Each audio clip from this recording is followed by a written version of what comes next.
Now that we've arrived here, I would not change a thing. Knew that we'd survive here and all the goodness we would bring. Of this I sing. Everybody swimming in sunshine, everybody feeling fine. Everybody join the front line, ain't nobody left behind. Everybody swimming in sunshine, everybody feeling fine. Everybody join the front line, ain't nobody left behind. Everybody swimming.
Taking the good with the ups and downs.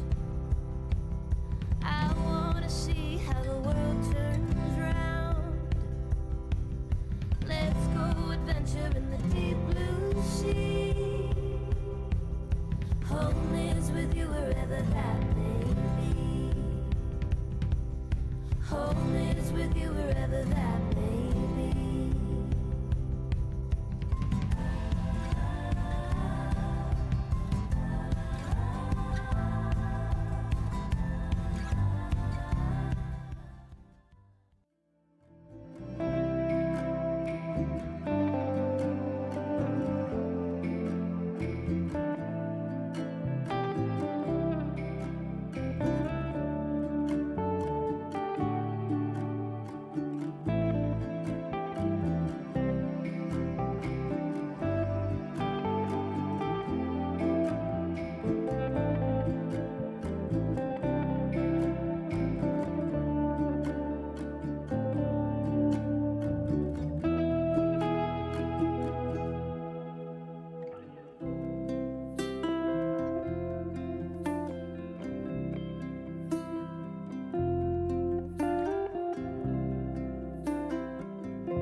Now that we've arrived here, I would not change a thing. Knew that we'd survive here and all the goodness we would bring. Of this I sing. Everybody swimming in sunshine, everybody feeling fine. Everybody join the front line, ain't nobody left behind. Everybody swimming in sunshine, everybody feeling fine. Everybody join the front line, ain't nobody left behind. Everybody swimming.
with you wherever that may be.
Now that we've arrived here, I would not change a thing.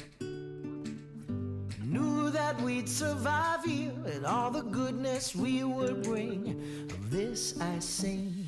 Everybody swimming in sunshine, everybody feeling fine.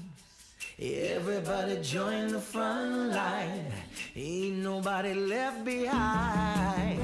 Everybody swimming in sunshine, everybody feeling fine. Everybody join the front line, ain't nobody left behind. Everybody swimming.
Taking the good with the ups and downs.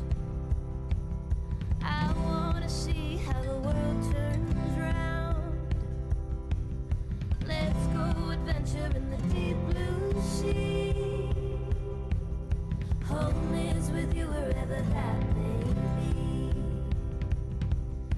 Home is with you wherever that may be.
Now that we've arrived here, I would not change a thing. Knew that we'd survive here and all the goodness we would bring. Of this I sing. Everybody swimming in sunshine, everybody feeling fine. Everybody join the front line, ain't nobody left behind. Everybody swimming in sunshine, everybody feeling fine. Everybody join the front line, ain't nobody left behind. Everybody swimming.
Taking the good with the ups and downs.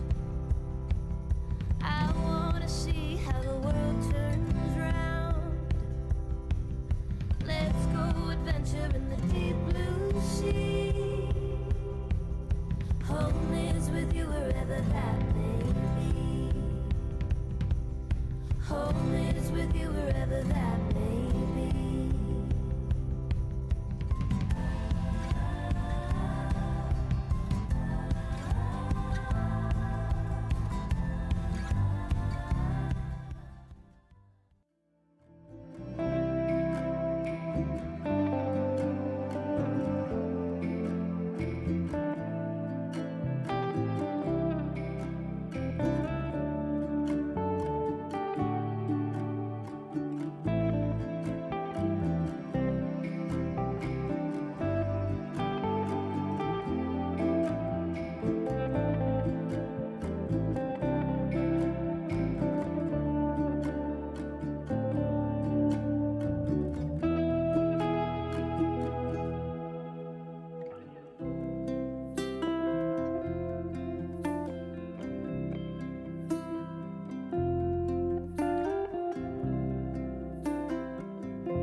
Now that we've arrived here, I would not change a thing.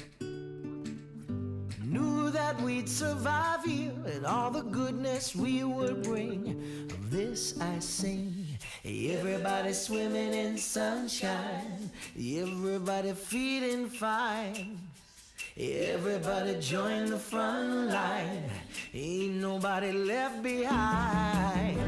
Everybody swimming in sunshine, everybody feeling fine. Everybody join the front line, ain't nobody left behind. Everybody swimming.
with you wherever that may be.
Now that we've arrived here, I would not change a thing.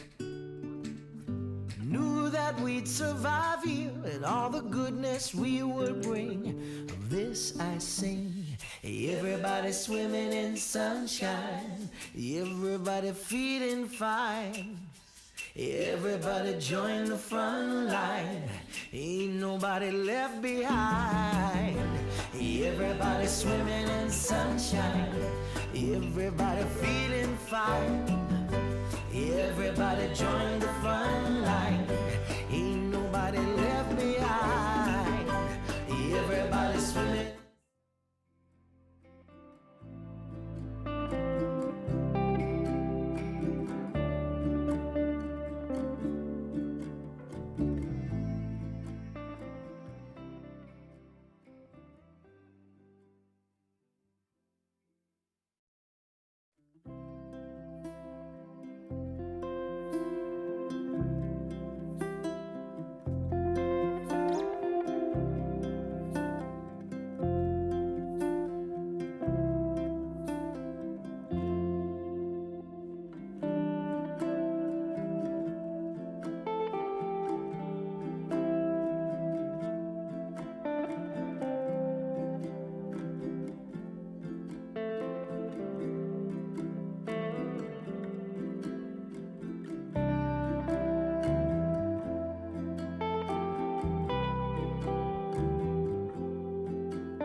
Taking the good with the ups and downs.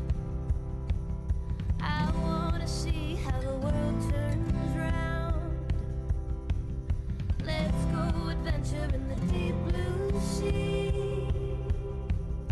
Home is with you wherever that may be. Home is with you wherever that may be.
Now that we've arrived here, I would not change a thing.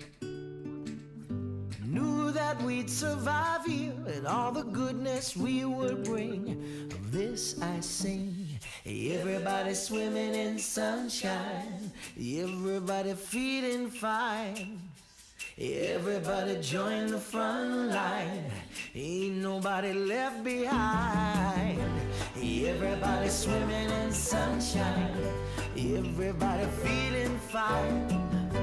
Everybody join the front line, ain't nobody left behind. Everybody swimming.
Taking the good with the ups and downs.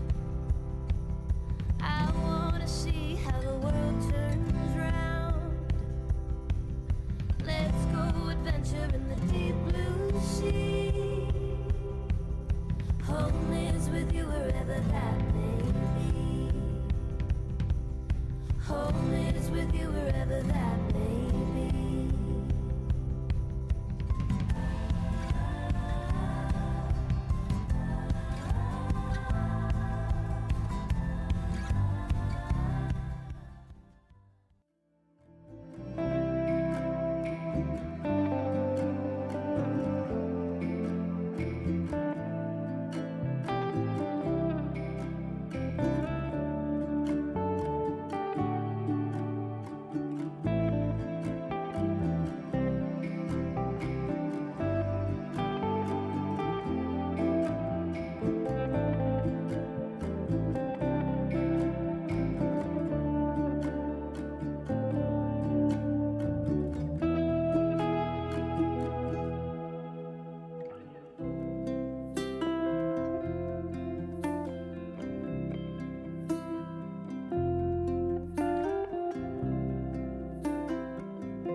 Now that we've arrived here, I would not change a thing. Knew that we'd survive here and all the goodness we would bring. Of this I sing. Everybody swimming in sunshine, everybody feeling fine. Everybody join the front line, ain't nobody left behind. Everybody swimming in sunshine, everybody feeling fine. Everybody join the front line, ain't nobody left behind. Everybody swimming.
with you wherever that may be.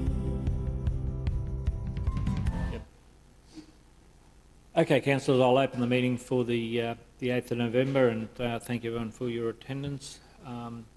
Firstly, I'd like to begin by acknowledgement to country, and I'd like to acknowledge the traditional custodians of the land in which we meet today, the Darumbal people, and pay my respects to the elders past, present and emerging.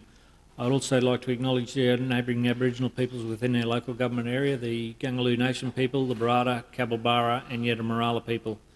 I'd also like to acknowledge the Torres Strait Islander people whose land is in the Torres Straits but who live and work on Aboriginal land. Councillors, we might have an opening prayer, and I'd like to invite Pastor Claude Fingleton from the Cathedral of Praise to open us. And my apologies for late opening for the meeting this morning, Pastor, but we had some business we needed to discuss before we went to the council meeting, so thank you. Well, thank you, Mayor. I left North Rocky at 8:25, thinking that I would get here at a very short time. The traffic was loaded, so I want you to know we need a third road. We need another bridge. Exactly. I think we'd all agree to that. Yes, yes. And thank you for the privilege of being with you today. And I want you to know that as a fellowship, as a part of the Christian family, we are praying for the councillors, you, the Mayor, that God will give you wisdom in what you're doing. We understand the responsibility, the weight of responsibility you have. And I think it's wonderful that you've put yourself forward in the community to serve the community the way you do. So we want you to know that we're not critics of you, but we're believing with you that our community will continue to grow and be better for it. My prayer that I want to pray for you today is, of course, probably the most well-known, and that is the Lord's Prayer. So let's lift our hearts and our heads to him. Father in heaven, hallowed be your name. Your kingdom come. Your will be done on this earth as it is in heaven. Give us this day our daily bread, and forgive us our debts as we forgive our debtors. And lead us not into temptation, for thine is the kingdom, the power and the glory forever. Amen. So grant these who serve our community, grant them wisdom and courage to do that which will be a blessing to the inhabitants of our wonderful city. In Jesus' name. Amen. Amen. Thank you. Thanks Thank you very for much. the privilege. No, thank you for your blessing this morning, and thank for the council. So we'll start our meeting, and again, let's all pray for that third bridge, and hopefully we can get that sooner rather than later. Yes, thank you, Pastor. Okay. Councillor, apologies, a leave of absence. We've got a leave of absence from Councillor Wickerson. We need to move a recommendation that Councillor Wickerson be granted leave of absence from the 7th of November to the 11th of November. Move Deputy Mayor Councillor Fisher, seconded Councillor Smith. I'll put that. Those in favour? Those opposed? Motion's carried unanimously. Thank you.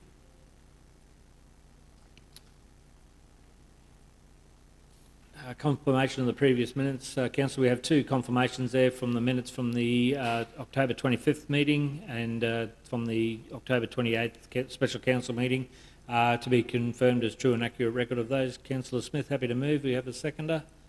Councillor Kirkland, I'll put that. Those in favour? Those opposed? Motion's carried unanimously.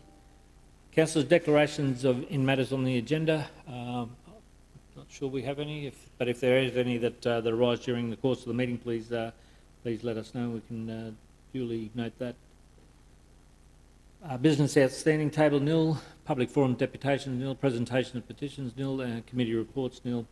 Councillors, we move on to item 10.1, the Councillor Discretionary Fund application from Councillor Alan Smith, Rockhampton Youth Orchestra. Councillor, I'm happy to move that one. Seek a seconder. Councillor Latcham, put that. Those in favour? Those opposed? Motion's carried unanimously. Thank you, councillors. Moving on to item 11, the officers' reports. 11.1, the Community Engagement Plan, Planning Scheme Amendment.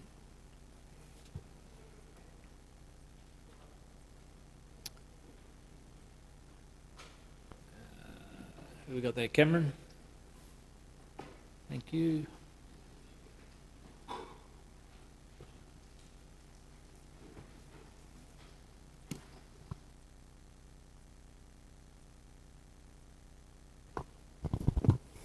Good morning, Mr Mayor and councillors. First report I've got this morning is for Major Amendment version 3 to the Rockhampton Plan Scheme. We had to put this one on hold with obviously the consultation happening with version 4. So the purpose of the report is to take version 3 onto public consultation. Version 3, the major changes are outlined in the report, but I'll just quickly go through them so you're aware. Some updated residential designations for the growth areas of the city, as well as Gracemere. Allowing home-based business in the industrial zone for existing houses. Updates to the industrial land use definitions to make them a little bit clearer. Amend the subdivision provisions to align with the state regs. Amend any other inconsistencies and interpretations of the plan scheme, and also we're looking at a series of zone and overlay mapping updates. So that's the purpose. Obviously we've presented the changes to council before. Now we're looking to undertake public consultation. Okay, thanks. Questions? Cameron, I've got a couple of questions there. I'll go to Councillor Latcham, then Councillor Rutherford and Councillor Smith. Councillor Latcham. Thanks, Mr Mayor, and through you to either to Angus or Cameron. Just part of this community engagement plan is about the major amendments to the planning scheme about flood mapping, and I'll keep it to the region. My question, I've got a couple of questions. One is, as councillors would be aware, we're out part of the process of community consultation in the shopping centres, and we got to hear from the owners about their concerns about the overlays. The question I've probably got is, how many submissions did council receive from affected owners? Through the chair, I think you're referring to version 4. Yeah, that's the next one. The next I know it links over, but that's more about the methodology. So in relation to the community engagement plan, we're going to do more targeted, because there are actual properties that are impacted, we're going to do more targeted consultation and send them correspondence rather than doing shopping centres, because this is a very targeted amendment. So that's the background there. So we weren't planning on doing shopping centres.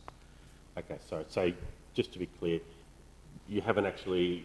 The question I asked was how many submissions did we get? I'm assuming you're saying it's open up to more submissions.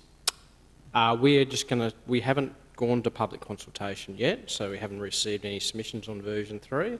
That's a process we're going to start. That's the purpose of the report. Okay. Thank you. Okay, thanks, Councillor Latcham. Councillor Rutherford. Thanks, Mr Mayor. Through to Cam. Cam, is there a reason why we have to do the consultation over Christmas? Well, I guess we're at that stage where we want to progress the amendment. What we've actually done is the requirement is for 20 business days.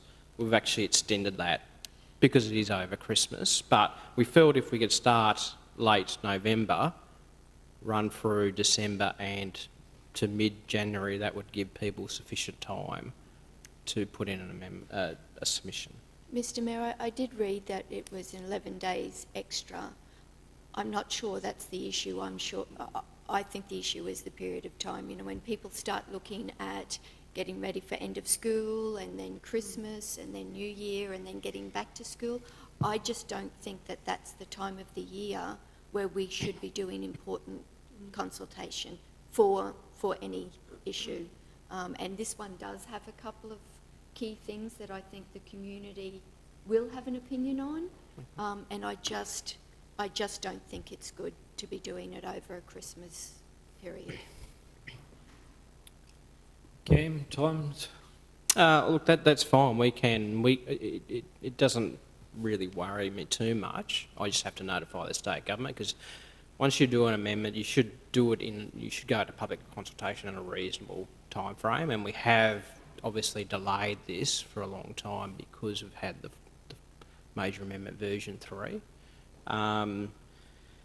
This is very targeted, so we'll be sending letters to these affected landowners, so they will be aware. I understand over Christmas you're quite right, people do go away, and we can delay it if that's the will of the table to next year.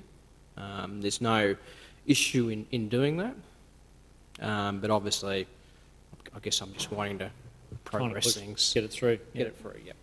Yeah, look, I'll probably urge on the side of caution on that one and suggest we look to the new year to start that engagement, Kim. I think that, as Councillor Rutherford mentioned, there's some people there that be impacted and want to have their say and make sure that everyone's aware of that through that process. So we may look at that.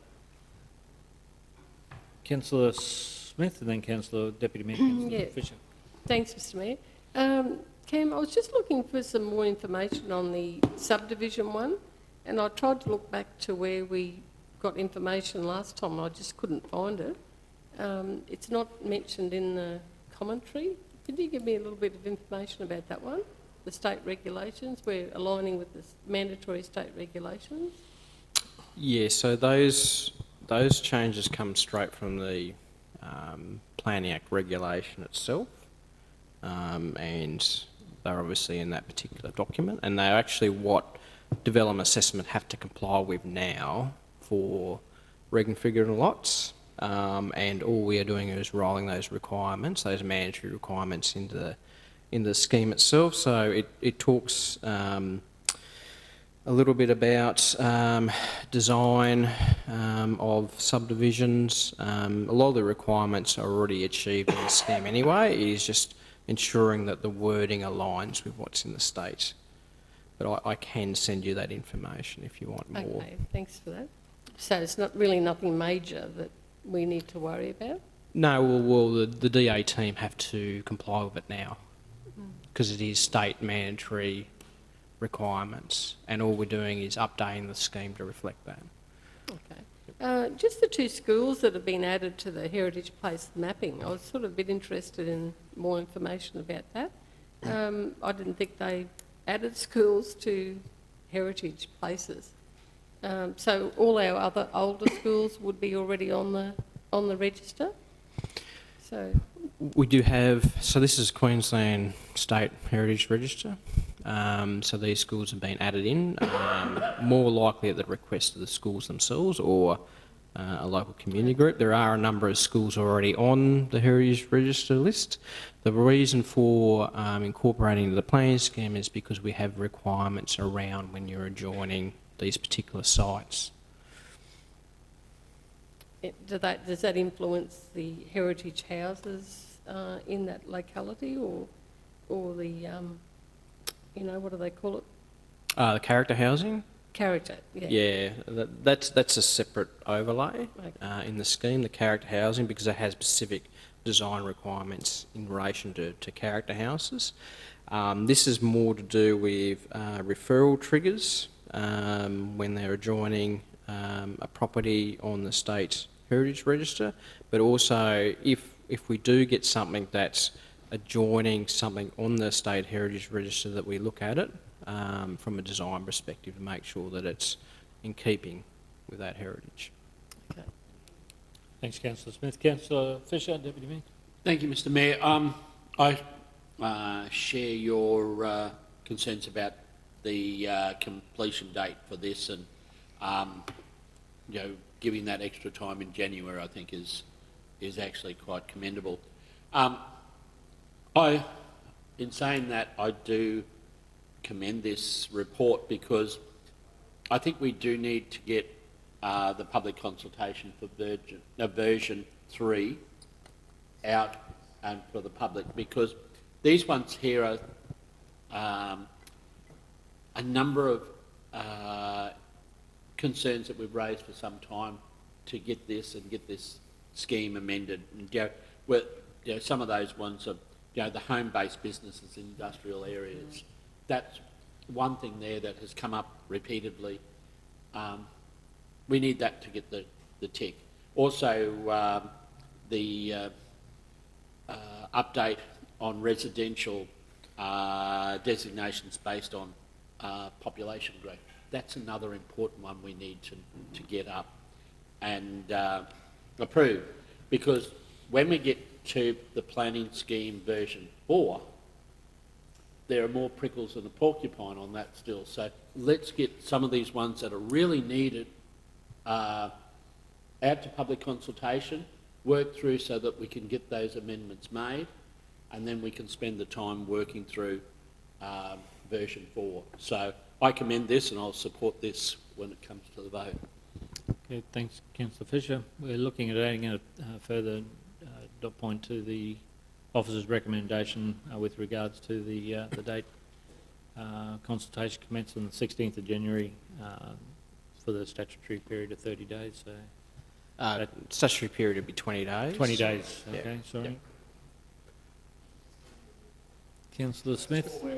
Seeing that's just after Christmas, can we make it that extra 11 days even then? That's fine.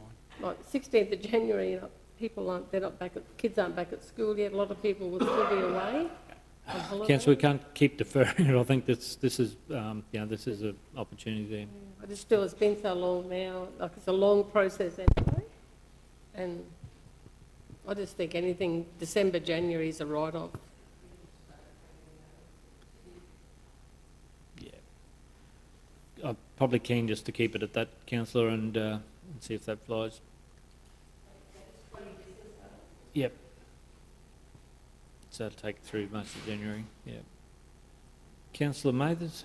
Thanks very much, Mr Mayor. Yeah, I just wanted to say in support of what Cam was saying, well, I think we need to keep in mind that this is targeted marketing, so we're sending letters directly to the affected properties. It's not like a catch-all that we're just going out for public submission. A broadcast one. So you know, these will be going directly to them. So I agree that if we've got over that Christmas period, I think that's fair enough. Councillor Kirkland? Oh, just picking up on what Councillor Smith just said then, Mr Mayor, can we make sure that that's specific in saying 20 business days? So the Act says wisdom. Act says 20 business days. Mm. Okay. 14th of February, yeah, that's, yeah. Close on the 14th of February because you've got to add the Australia Day holiday in there. Mm. Okay, Councillor Mathers, Portfolio Chair, you happy to move? Seek a seconder. Deputy Mayor Councillor Fisher. We'll put that. Those in favour? Those opposed? Motion is carried unanimously. Thank you, councillors. We'll move on to next item. So 11.2, the Rockhampton Regional Planning Scheme Major Amendment version 4.4 to 4. Flood hazard overlay mapping. Yeah, hard to read that one, but yeah. Thanks, Cameron. Cheers. Thanks, Mr Mayor. So the second report today is in relation to version 4. As councillors will be aware, we undertook public consultation for a period of time. There were obviously a number of matters raised during that public consultation. A couple of obviously relevant ones were in relation to the mapping itself and some localised changes that occurred. I guess the purpose of the report is outline some broad principles for us to go back and look at the mapping and make relevant changes. So the proposal is to look at the following as broad principles for undertaking proposed amendments to the flood hazard overlay mapping. So the first one is in relation to where a major development or subdivision has occurred, and that's after the completion of the development application has been approved and supported by flood modelling. The works have been completed on the site in accordance with the conditions of approval, and the allotments themselves have been located above the defined flood event. So essentially you've got blocks of land that comply with through the development process, where they've gone through the whole process. Our engineers have assessed the impacts of flooding in the area, whether it's localised or riverine. The works have occurred on the site, it's occurred within the conditions of the approvals, and the actual construction has actually been done itself. So I think we can all probably think of examples where that's occurred. So in that instance, whether it's residential or industrial, that we look at that mapping in that area and refine it. So that's the first, I guess, broad principle where we look at changes to the flood hazard overlay mapping.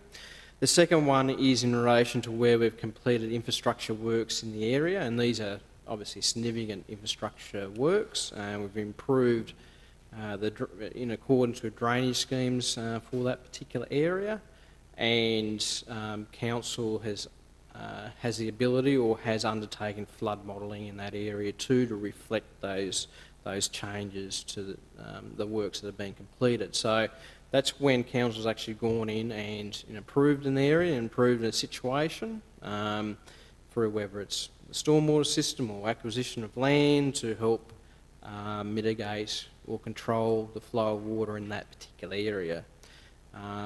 These will be 4 major areas where we've done the work, and our engineers are confident in relation to the updating modelling to improve the mapping. There's probably a lot of works that have happened around the city, minor works that have happened that have been identified by a number of submissions, but in this instance we need to be confident, or our engineers need to be confident that the modelling can be updated and shown on mapping. Thanks, Is there any Cameron. questions in relation? Councillor Smith and Councillor Fisher, Deputy Mayor. Yeah, thanks, Mr Mayor. Probably thanks, comment Mayor. then a question. This is a really hot topic with all the floods down south.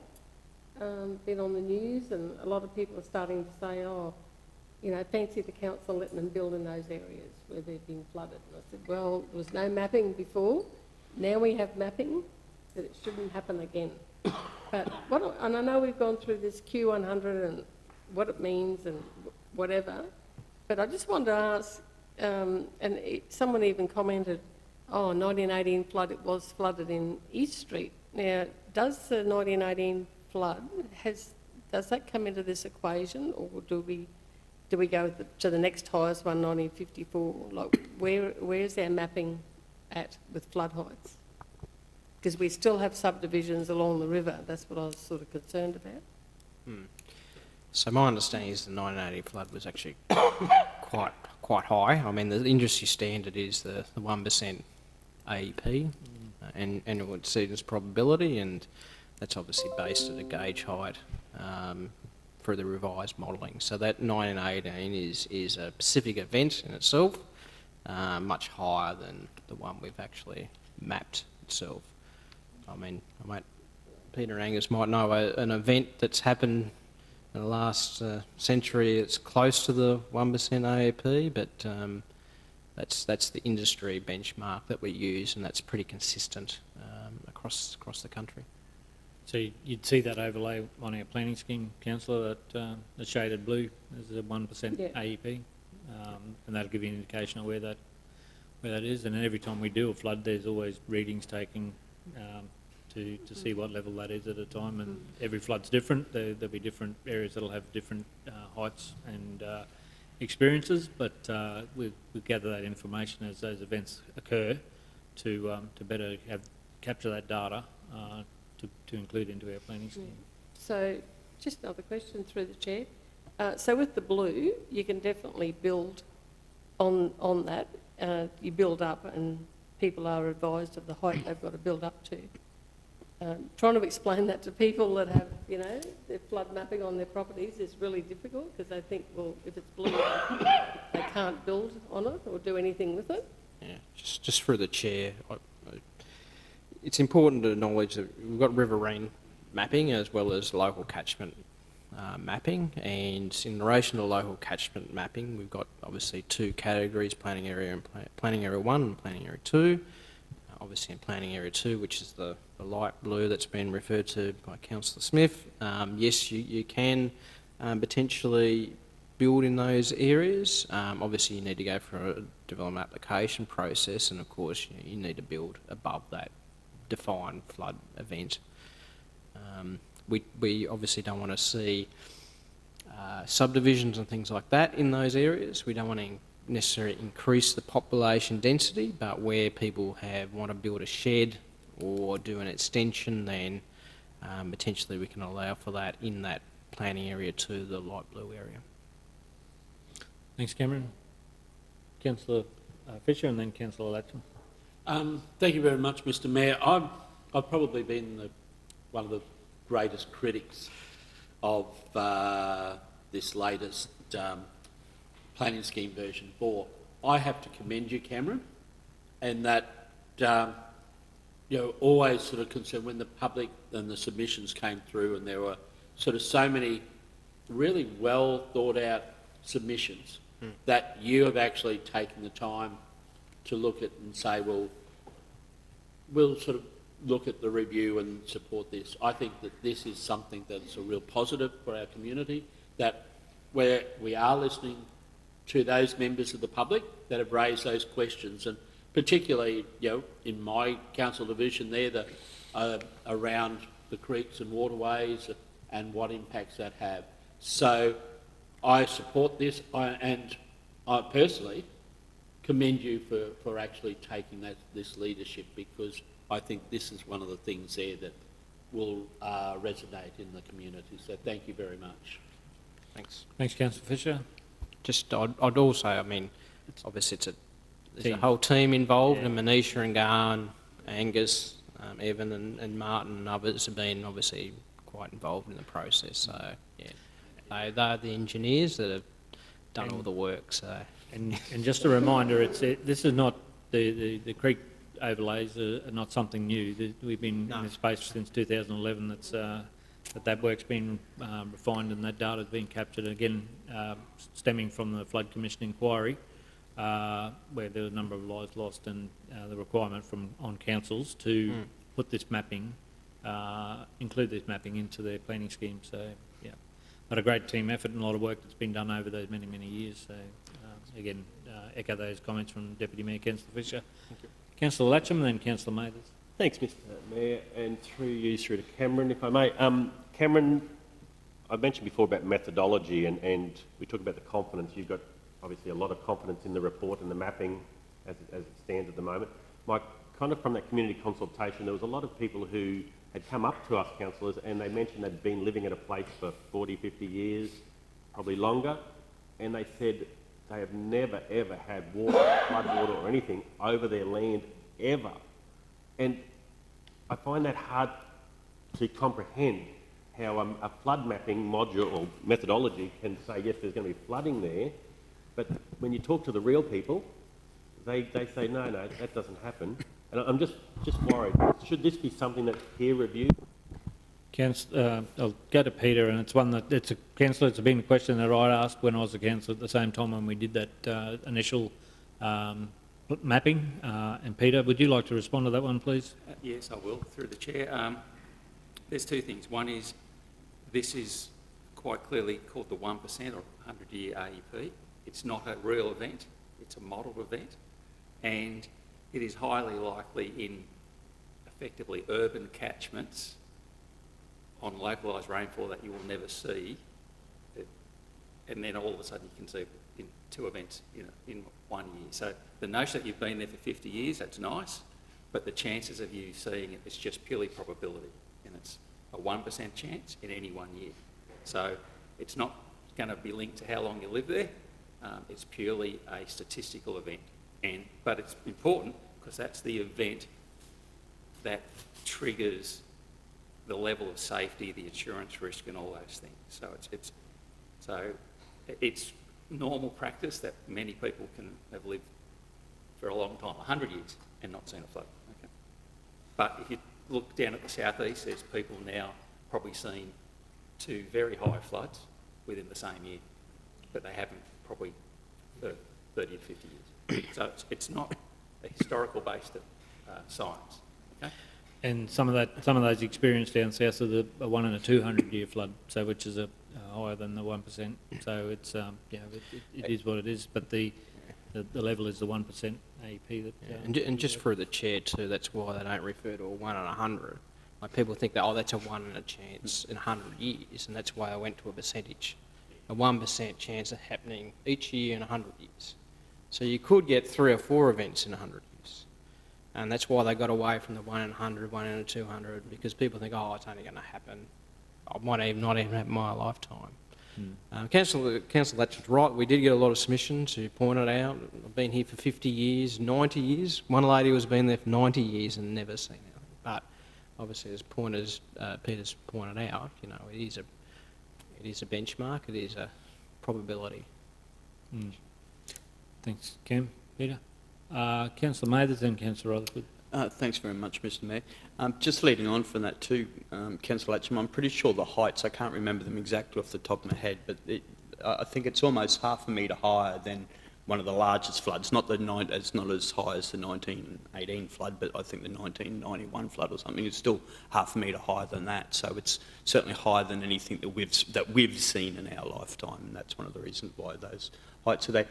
Through the chair, but to Cam, one question I did want to ask Cam was in regards to number 1 in the officer's recommendation, the flood hazard overlay mapping update arising from the completion of major development and or subdivision constructed after completion of a formal flood study. The question I have is, I know we've talked previously, and a lot of these people that are doing the developers will use their own flood modelling, will use their own mapping. Do we then compare it to our flood modelling and mapping in case that their levels are lower than what our predicted levels are? The short answer is obviously yes. We need to, because our engineers will assess what they proposed and their particular report and modelling that's been done, and we obviously, if we're going to approve and set levels, we need to be comfortable with what they've submitted, otherwise we won't approve the development, as simple as that. Obviously I don't know the mechanics because I'm not a flood engineer, but obviously we've got some very good officers at council, as well as our development engineering team that do assess that, and yeah, otherwise they wouldn't approve the development, as simple as that. That's fine. Through the chair. That's fine. I thought that was the case. I just wanted to make sure that, because they could come up with whatever information they wanted. I just wanted to make sure that, if the rest of the city is being, done off the mapping and the levels that council are working with, and through the chair, I mean, this is why we have requirements in the plan. We have our flood hazard overlay code, and also we have attached to that is a planning scheme policy that talks about what we want to see in a flood report, and the modelling attached to that as well. So we have a whole set of requirements that we run through and make that assessment. So yep, thanks for that. Okay, thanks, Councillor Rutherford. Yeah, Mr Mayor, and I guess it's on the back of what Councillor Latcham was saying, and my thoughts were exactly the same. Prior to working through all this, and then when I actually saw where water was going, where it had never, none of the people that I'd spoken to had ever acknowledged it. And I do think it's probably a natural thought process for everybody to have. So I was wondering whether in our messaging we can maybe make it quite simple and talk about the fact that, we have to work with a 1% AEP. A 1% AEP for us would mean it's this height, the river would be this height, and that is this much higher than what we've seen, and this is where the modelling shows the water will go at that level. So it really becomes layman's terms about what we're dealing with and what would be expected if the river was to reach that height. I didn't do a very good job of explaining in layman's terms, did I? That's the hard part, Councillor. I think it's in your mind, but in trying to explain that to somebody that's got an opinion to say that it's they haven't ever seen it, it's hard to explain that. Councillor, Cam. Just through the chair, look, I think a lot of these amendments can be a bit of an education process as well as the actual amendment itself. I mean, I guess the best way we can show that is on our maps and on our mapping system. So, but it is obviously an ongoing process. I sort of feel that when we do the modelling and do the reports, that's a good time to consult with the community. This is a very formalised process through the plan scheme. We've got set requirements and all the rest of it that we need to do. So that's maybe something we can look at in the future as part of a engagement strategy around flood modelling. But you're quite right. It's a common thing that was said to me was, it doesn't flood here. I'll get a little bit of water through the property, but it doesn't flood here. And so it's just it's an education process. It's continually to work with the community. I mean, the good thing in this particular consultation is a lot more people are now aware. So yes, it's an amendment to the planning scheme, but the good thing is now a lot more people are aware of the flow of water and the impacts that can have. So, but you're quite right. It's just something ongoing education process. And I think what's happened in the down south has, allowed us to do that, where it would have been a lot more harder to understand. We're not seeing those experiences that's happened. Mr Mayor, can I also, thank Cam and all the officers involved, because I think the way they've handled it is really good. So my comments are in no way a criticism. It's probably just always reaching for an easier way to explain. And, I think in local government we get so used to everything we do that we just talk about it like it's an everyday thing. But for people not in our world, they don't necessarily get that. So sometimes I think we have to think outside the box about how we tell our story. Through the chair, totally agree. And we can certainly look at our fact sheets and how we write things and make it clearer, I guess, and give examples as well. Is always a good way of doing it. So I know in some councils actually do a lot of interactive stuff and show videos of what's happening and things like that. So there are different mechanisms. We certainly could have a look at that. That's a pretty valid point. Okay, thanks, Cam. Councillor Latcham. Thanks, Mr Mayor. Yeah, I'd like to thank Cam and his team as well. Obviously, when it comes to the mapping, the flood mapping for creeks and the rivers, that's a good indication, especially if you're thinking about buying there. But the one I want to come back to is there was a resident who raised it with me that they live in a high area, a very high area, and they're not impacted by streams, floods, creeks, or the river height, but yet they had modelling that showed that water was to flow over their land, and that's what they were concerned about. Are there any thoughts on that, how that modelling works that out? Yeah, so through the chair, I'll probably defer to someone who's a little bit more experienced than me, but I assume that's overland flow from the top of the catchment, and that's why that's occurred. So you are going to get that people think that they, and the other thing with consultation processes, when they talk about flooding, they think, oh, Fitzroy River, oh, I'm well aware of that, and I think that gets back to Councillor Rutherford's point about the communication and how we communicate, because I think a lot of people were confused between local catchments and the top of catchment impacts as opposed to the Fitzroy River. So we combine the two together.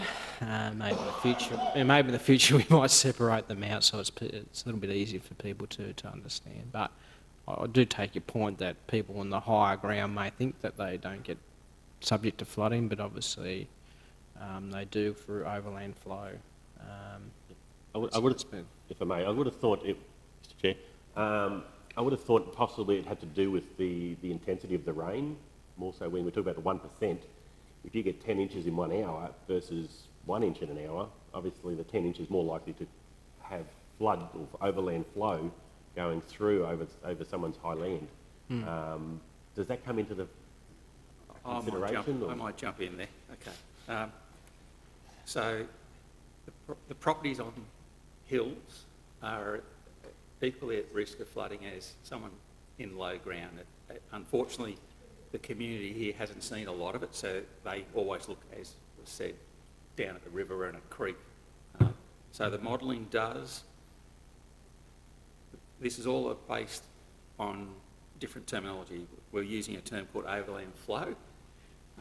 Catchments don't have those names. This is just water coming down the low points in the catchment, and what is happening is the model is calculating the depth and the velocity, and those combined determine the hazard, and that's what triggers this mapping. So you can have, be on the side of a slope, but intense rainfall, as you indicated, so high intensity, and it's a 1.5 year intensity, will generate flow. It doesn't need a creek or any depression will be the flow point, and it will flow down through houses, I've seen it flow in the front door of a house, grab the washing machine and take it out the back, and they're right up on a hill.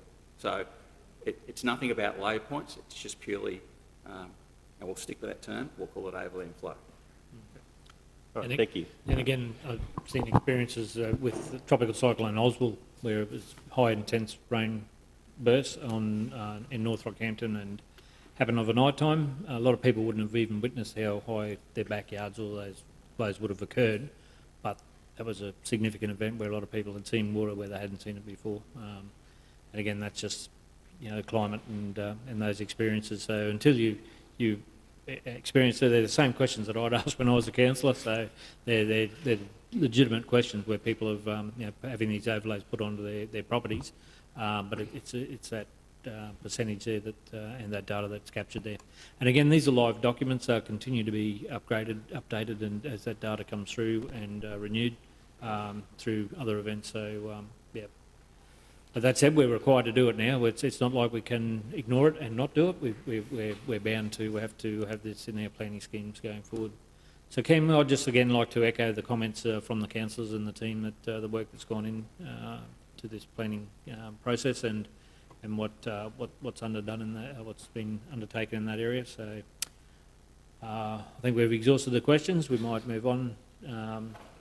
Could I seek a mover and a seconder with regards? Councillor Mathers, seconded Councillor Fisher. I'll put that. Those in favour? Those opposed? Motion's carried unanimously. Thanks very much, Kim.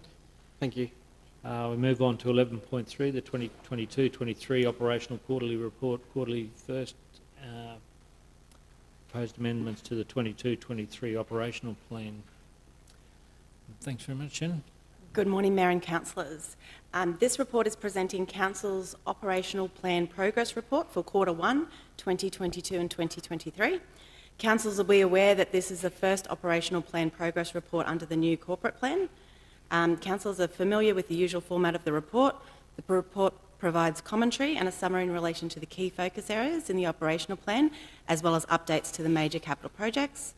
The table contained in the attachment sets out each operational plan action and target and has a traffic light system showing whether the target is not on track, watching, on track or completed.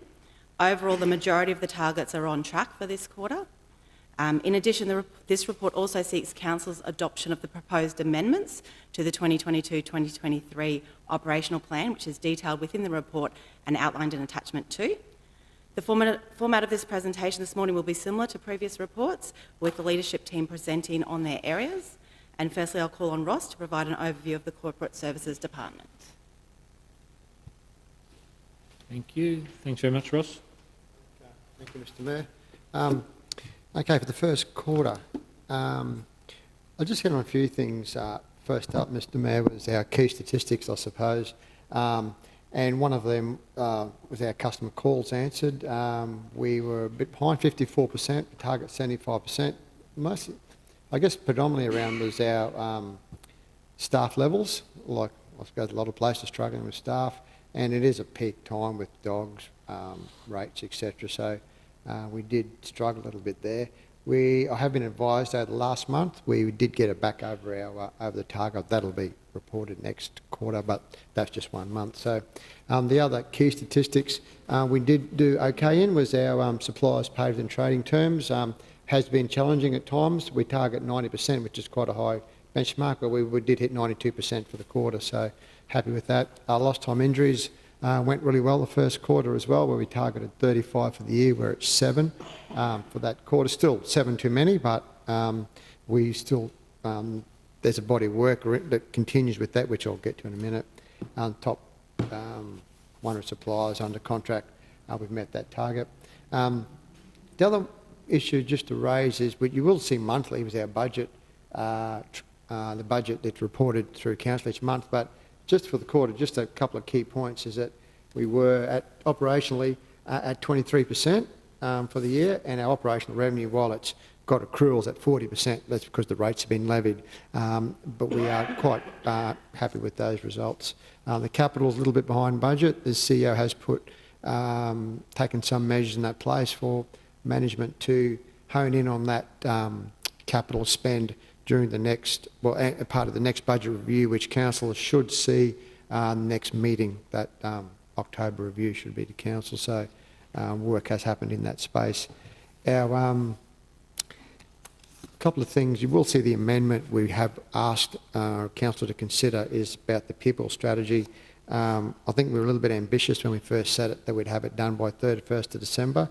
It's a significant body of work that required not also around the organisational culture, but the broader workforce planning and consultation that has to be done across the whole thing, particularly now that the certified agreement's been endorsed or signed off on now. So that has probably just not going to make that June. So we've asked council to reconsider that target. The certified agreement has been, while it was voted on, it has actually now been signed off in the Industrial Relations Commission, where there's about over 100 identified actions that we need to work through. So staff are working through those to complete that. So the other thing, Mr. Mayor, I just wanted to mention also the airport, the airport side of things. The airport passenger numbers are just above budget, so that's a good sign.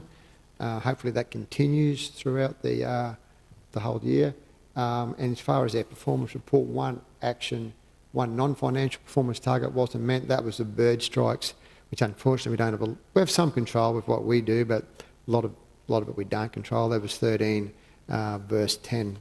10 was the target, which we actually got 13. So I'm happy to take any questions, Mr. Mayor. There's other bits and pieces in there for corporate services, but I'll take them as read. And if there's any questions. Okay, thanks, Ross. Got a couple of lights. Councillor Rutherford, then Councillor Mathers. Thank you. Thanks, Mr. Mayor. Ross, just with the bird strikes, do we differentiate between birds and bats? Through the chair, where we can. A lot of time sometimes they don't know, the pilots aren't aware of what bird, there's no evidence, and sometimes they go through the bits and pieces and there's a lot of just red mess that's there. Yes. But where they can, we do. I'm sorry, I don't have what they are at this point, but I can send them out. That you would. I'm just curious because that may be good information to have. I know it's difficult to to sort of get, but if we did have some idea. Where possible, sure. Where possible, we start to get some stats behind that. Okay. Yep. Thanks, Councillor Rutherford. Councillor Mathers. Thank you very much, Mr. Mayor. Just through you to Ross.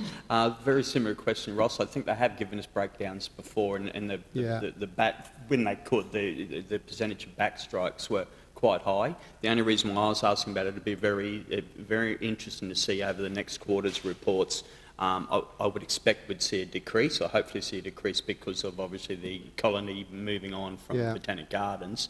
Hopefully we will see a decrease in those strikes, so it's something for us to look forward to over the next quarter. Yeah, for sure, absolutely. Okay, thanks, Ross. I think you... Oh, Councillor Kirkland. Oh, sorry, Mr. Mayor. I just wanted to ask, within the traffic light system that you've got there, you've got a number of red dots, of course, but a couple of those are due to resourcing, not having the staff to be able to meet the volume of calls coming through and that sort of thing. You give the reason as to why it's non-compliant.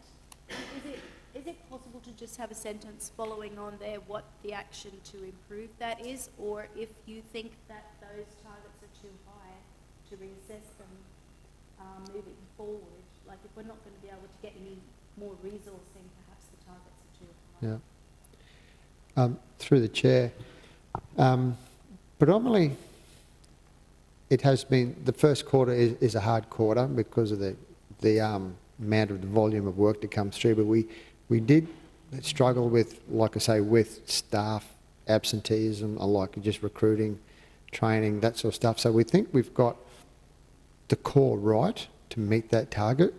Time will tell, but with the continual training and bring online, like the last month was a good result, but it will fluctuate. When we hit January with that, we may find a bit of pressure there as well, but we'll keep monitoring, I suppose. But I don't, I'm hopeful of that we should be right. Through the chair. Councillor Kirkland. Yeah. So is it possible then to have your sentence say what the actions are moving forward to rectify the non-compliance, or is that something that you just don't think you can put in there? Because you highlight what the reason is, why there's a non-compliance, but there's no what we're going to do to fix that. Yeah. Okay. I'm not sure how to answer any further than what I've said through the chair. It was just a matter of maintaining, keeping the training, keeping the staff that we've got to keep it up. We've met that. So, yeah, I'm sorry. If I'm not sure I've answered that properly or not, but yeah, if I'm. Yeah. Councillor Rutherford? Mr Mayor, I had similar thoughts, but it was on another report, but I think it works all the same, and it follows in from what Councillor Kirkland was saying. Those things that we're not meeting response times on, and there's a series of them in the report through different departments, and it says about staffing. What I'd like to see maybe, and not necessarily on this report, it could be a different report where we start to delve into that and look, are the requests higher than what they've historically been? Or is it just that the staff numbers are lower, or, you know, is it a combination of things? So do we need to delve into those red lights a little bit more to find out what the actual issue is? Because I guess I'm feeling what Councillor Kirkland is asking, if it's you know, just about staff being off sick, then we know that light's going to get better. But if it is that we can't recruit or whatever else, then, or that breakages are higher than what they've been before, do we have to address the breakage issue, or do we have to address the staffing issue? You know, so I think we need to delve deeper into those red light issues, Okay. Whichever department that they Okay. are highlighted in. Through the chair, so if I'm understanding correctly, so where the red lights are, say in future, we give more detail as to how to address the red light issue. Is that probably more than... And maybe Or an explanation why or it's red. Yeah. Sorry. Or an extra report, something, because, you know, is our water leakage system losses greater, consistently getting greater? And is that what's causing us the problem? This doesn't necessarily address that. No. Okay, at the moment it's just talking about staffing, and that could be all it is. Yep. But we don't know whether there is a bigger issue Right. underlying this either. So, yeah. Yep. Okay, so through the chair, if I'm talking about this particular item with customer service, we don't believe there is, but at time will tell, as we think we've got it, but time will tell. But if we're taking on board the bigger issues across all the other red dots, well, yeah, we can provide more insight into those as we go forward. Yep. So I think yours said, well, yes, or you just said at this it was busy because it was rates and it was dog registration. So we know that that's a periodical Yeah. thing that next quarter could change completely, but there may be in others that there is a deeper issue Correct. that we need to Yep. address. Yeah. Yep. Yeah. And that, you know, that could be another way to if there's 3 continual red lights on over 3 quarters, then there's a flag comes up or something like that over a red light, just to say that, you know, there's a bigger systemic issue here that we're not addressing. Yep, no problem. Okay, thanks, Ross. All right, thank you.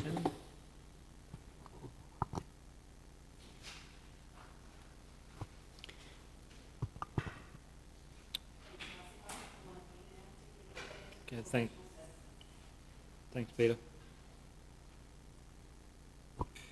Morning, councillors. Mayor. Okay, regional services, Q1. The first thing I'll talk about are the highlights. In infrastructure, as you know, we've got a very big program. Project delivery has $112 million to deliver this year.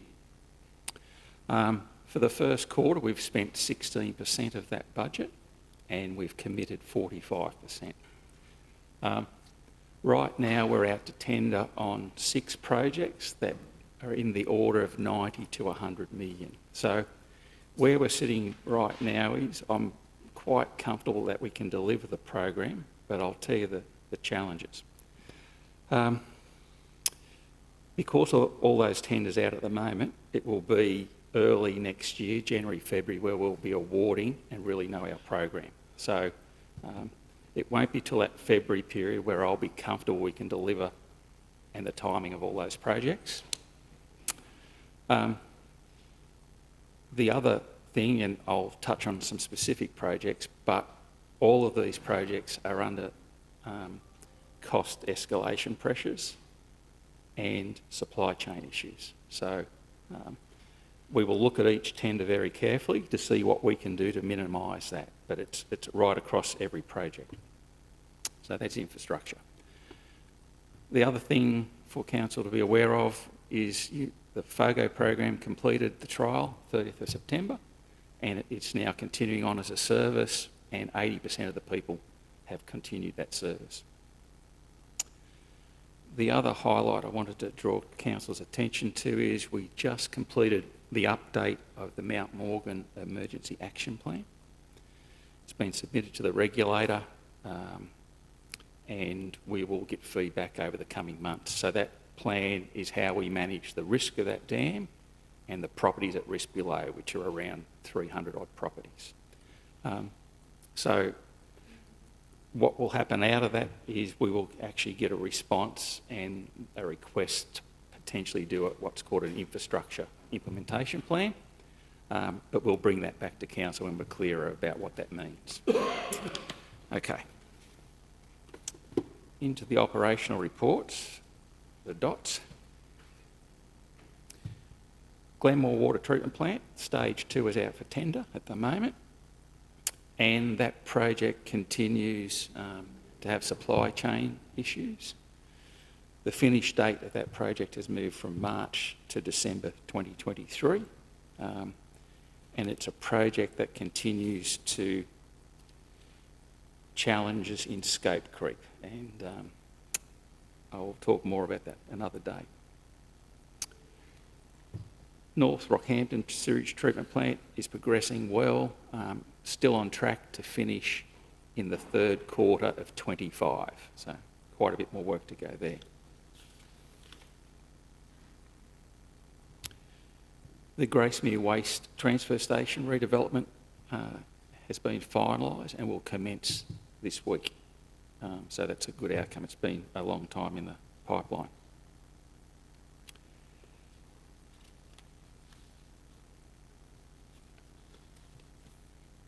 Okay. In terms of waste, all the financial performance targets were achieved. One non-financial wasn't achieved, and we can talk about that if you wish. More importantly, in FRW, there's 4 out of the 22 that are not being met, but if you have a read of the overall report, FRW is struggling just with resources and vacancies. So there's a number of people acting up. Hopefully that will all soon settle down. And as I've highlighted to Council, we will take a detailed review of that performance plan in the new year. That's the last of my comments. Open for questions. Councillors, questions to Peter? Peter, again, it's difficult times with costs increase and staffing pressures. It makes it difficult delivering that type of a capital project. As soon as we become aware and understand those cost pressures, we'll bring that back to Council. Yeah. Okay, thank you. Alicia? Thank you. If we can have Alicia now to give us a community service update.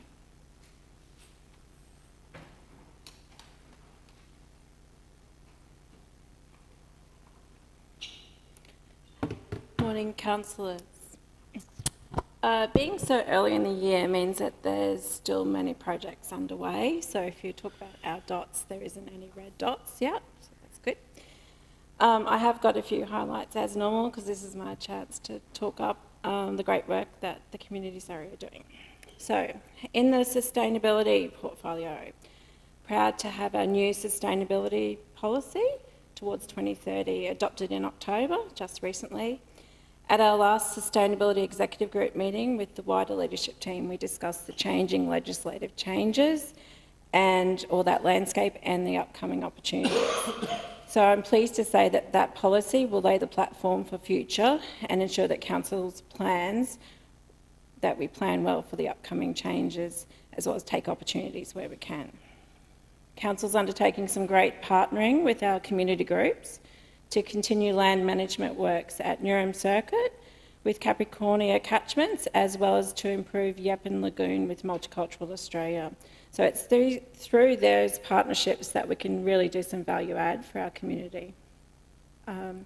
In our parks and sport portfolio, I'm very pleased that we're gaining some momentum on the goal of growing great spaces that everyone enjoys and that we're proud of. We've seen some substantial improvements with our internal relationships, which will help improve the service delivery on the ground. Significant work has been undertaken in regards to the triage and scheduling of our mowing areas, and the current wet season we'll be able to gather valuable data to support our upcoming service level discussions. We've also commenced working with community assets and facilities to establish their service levels and response times and resourcing so that we can, and that was a real result of the bus tour, councillors, and that feedback that you were able to give us, which was great. So upcoming workshops for parks this month include a discussion on the commercial opportunities at the zoo, as well as the progress towards our Northside Sporting Precinct, as well as introduction to park service levels. So you'll be seeing a bit of us. In our communities and culture portfolio, a one-team effort saw much of our staff providing the creative expertise for the River Festival, which was excellent, some great photos in there. The River Festival weekend has now been our biggest weekend at the Rockhampton Museum of Art, which shows the value the events bring of bringing people into the CBD. In the quarter, we have had 129,000 people through our libraries, Pilbeam Theatre, Heritage Village Showgrounds and Rockhampton Museum of Art. So for a community of only 83,000, this is great visitation rate. So the Rockhampton Museum of Art has opened 3 First Nation exhibitions in the last month, which has brought into the museum many Indigenous patrons that would not normally have visited us. I was witness to such immense pride of family members of local artists, as well as hear the artists and curators speak of their personal journey of land right recognition. That's the Eddie Mabo case. These exhibitions have been a great step towards inclusion and representation, incorporating many artists of different regions, tribes and language groups, many of who have not exhibited in Rockhampton before. In the community assets and facilities, we've been doing a lot of great planning work in respect of our cemeteries, and we've got an upcoming workshop planned in February, which will give us some future burial options for Rockhampton. We've seen our first round of the Community Assistance Program applications received and reviewed, and I'll give you an update on that to our information bulletin.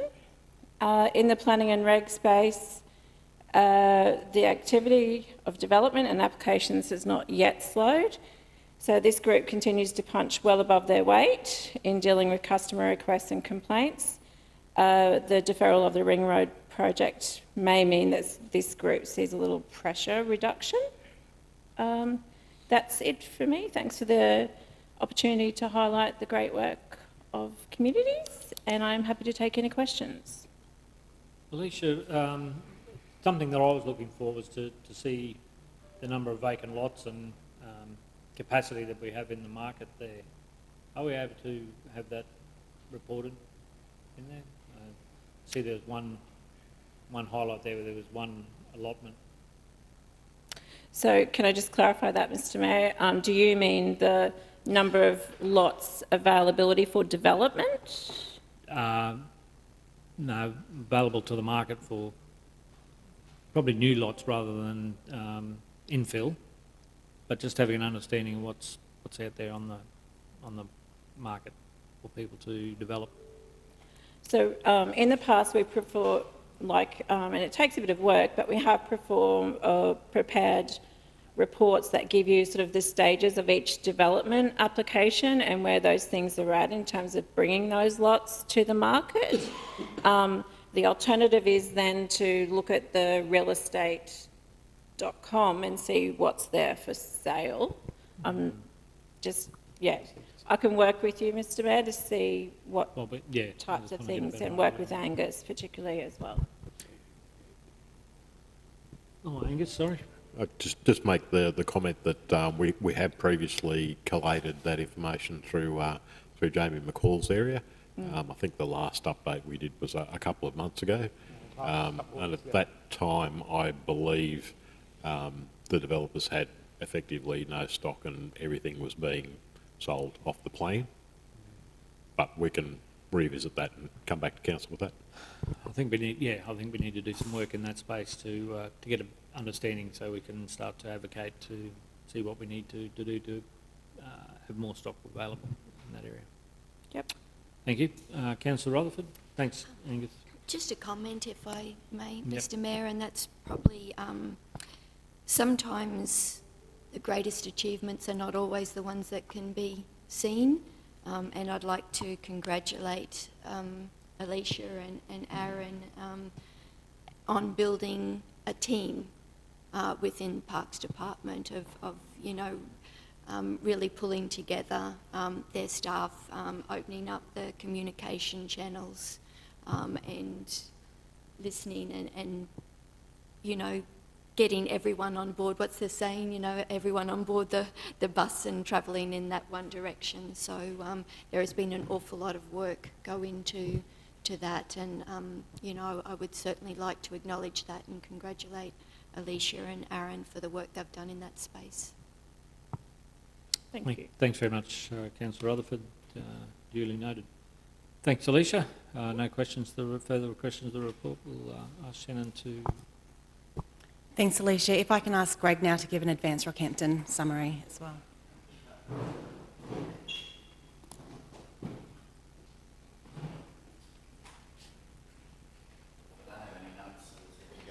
Yeah, all right, Greg, thank you. Mayor and councillors, thank you for this opportunity. As always, a quarterly update. We started strong with a couple of very big conferences in Mackay with Queensland Mining Expo and with the Developing Northern Australia Conference. We saw great results out of that and great engagement. We continue this journey of putting Rocky on the radar, and it's probably getting repetitive for you guys, and if it is, that's good, it's working. But, we continued our marketing campaigns into southern Queensland and into southern Australia. As you saw on the weekend, the Stop Sea Stay campaign, which was very much directed at New South Wales and Victorian markets, was very successful in the awards. But, there's the Nomads campaign, there's the Stop Sea Stay, there was the Caravanning campaign, there was the Ride Rocky It's Rad campaign. All these campaigns are building that profile and continuing to make sure at least Rockhampton's name is getting more and more on people's lips. From an industry perspective, I mentioned those two conferences. We continue to push in this resources and energy market because I want us to be part of that transition, for whether it be coal, whether it be renewables, whatever it might be. But the reason I keep pushing into the resource and construction sector on your behalf is so that we're part of the transition. So whatever that looks like, we're part of it. If we exit too quickly and say we're not going to look after it, we may get left behind in the transition. So it's remaining part of what's hot right now, but then pushing through with that transition, and that's hence our focus on renewable energy projects. We've got an upcoming forum later this month with the Assistant Energy Minister. He's got the longest title I have really seen. Anyone that can have 50% renewable energy by 2032 in their job title. I applaud that.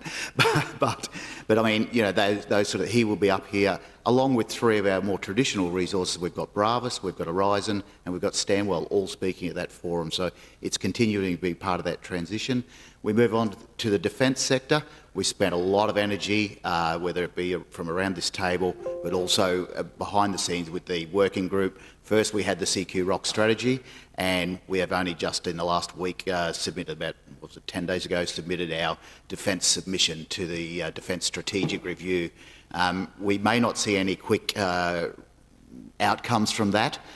They are under consideration. The Mayor and I had a good phone hook-up only last week, It sounded positive, but you never know in this space. It's always a bit of a watch and wait. But certainly on your behalf, we have an advocate. We have a retired general working on our behalf behind the scenes, and we still have a weekly update from both that general and our consultants. So continue to have this advocate in the retired general, but also having that consultant making sure we're connected in the right places, so that if we need to talk further or hear scuttlebutt that they pick up, then that's important for us to understand. So that probably covers a lot of those sectors that we're really interested in. So, sorry, as far as the traffic lights go, the economic strategy is really where the red lights are created within those traffic lights.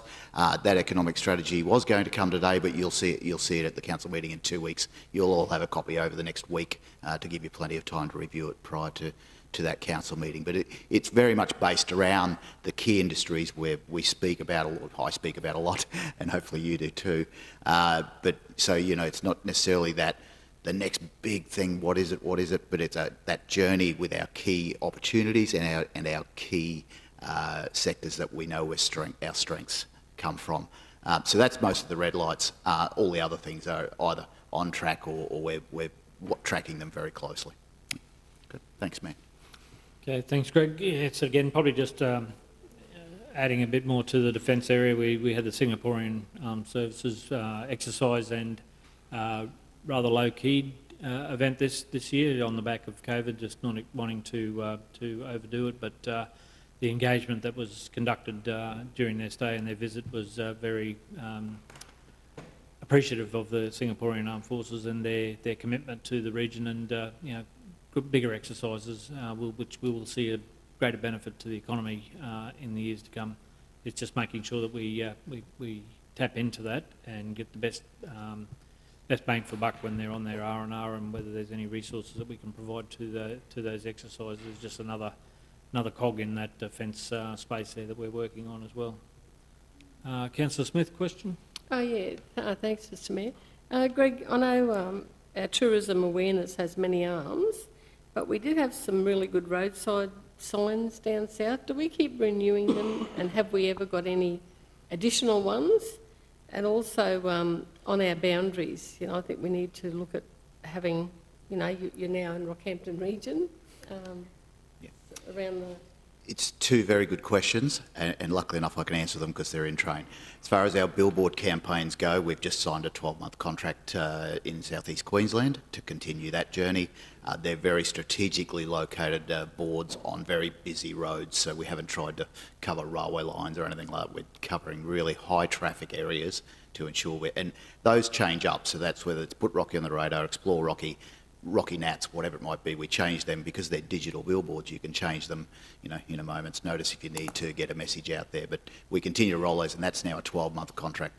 The major one we have out here, and also the one in the city, they're long-term contracts as well.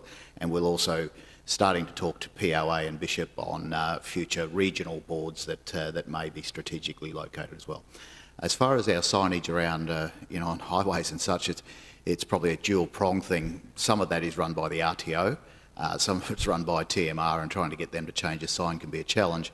The other part Peter Coford and I are working on is, and my new graphic designer actually did his first audit last week, and he started to just pick quadrants, and he went out around Stanwell, Gracemere, Mount Morgan last week just to look at roadside signs and I know Councillor Latchin, you've raised this with me several times, so now that Tom Degatati has started, he now will have a calendar where he will jump in the car, spend a day, go take photos. I'll then, and Peter doesn't know this part, that we've just done our first one, I'll be talking to his team very soon so that we then have a process between Peter and I where we've identified these, and Tom's sort of one of these guys, he's got the longitude and latitudinal coordinates for everyone, so he's not leaving any chance, a photo of the sign. Please can we now replace that, and then Peter's team will have a process to jog those. There's the other signage, which is a constant frustration, and that's the big signs. We still can't get TMR to give us permission to do our new sign on the north side at the roundabout because they've run out of excuses now because their latest excuse was the ring road.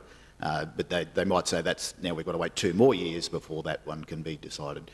So we're looking at where else we might be able to do it, but it is a constant frustration, those signs. And I think they look fantastic, so I'm really frustrated, but Tom's onto that one as well. So, well, if we can't do that North Rocky one, we might be coming to see you at Gracemere sooner rather than later, Councillor Smith, because you were next off cab off the rank, and then also down around Bajul that way.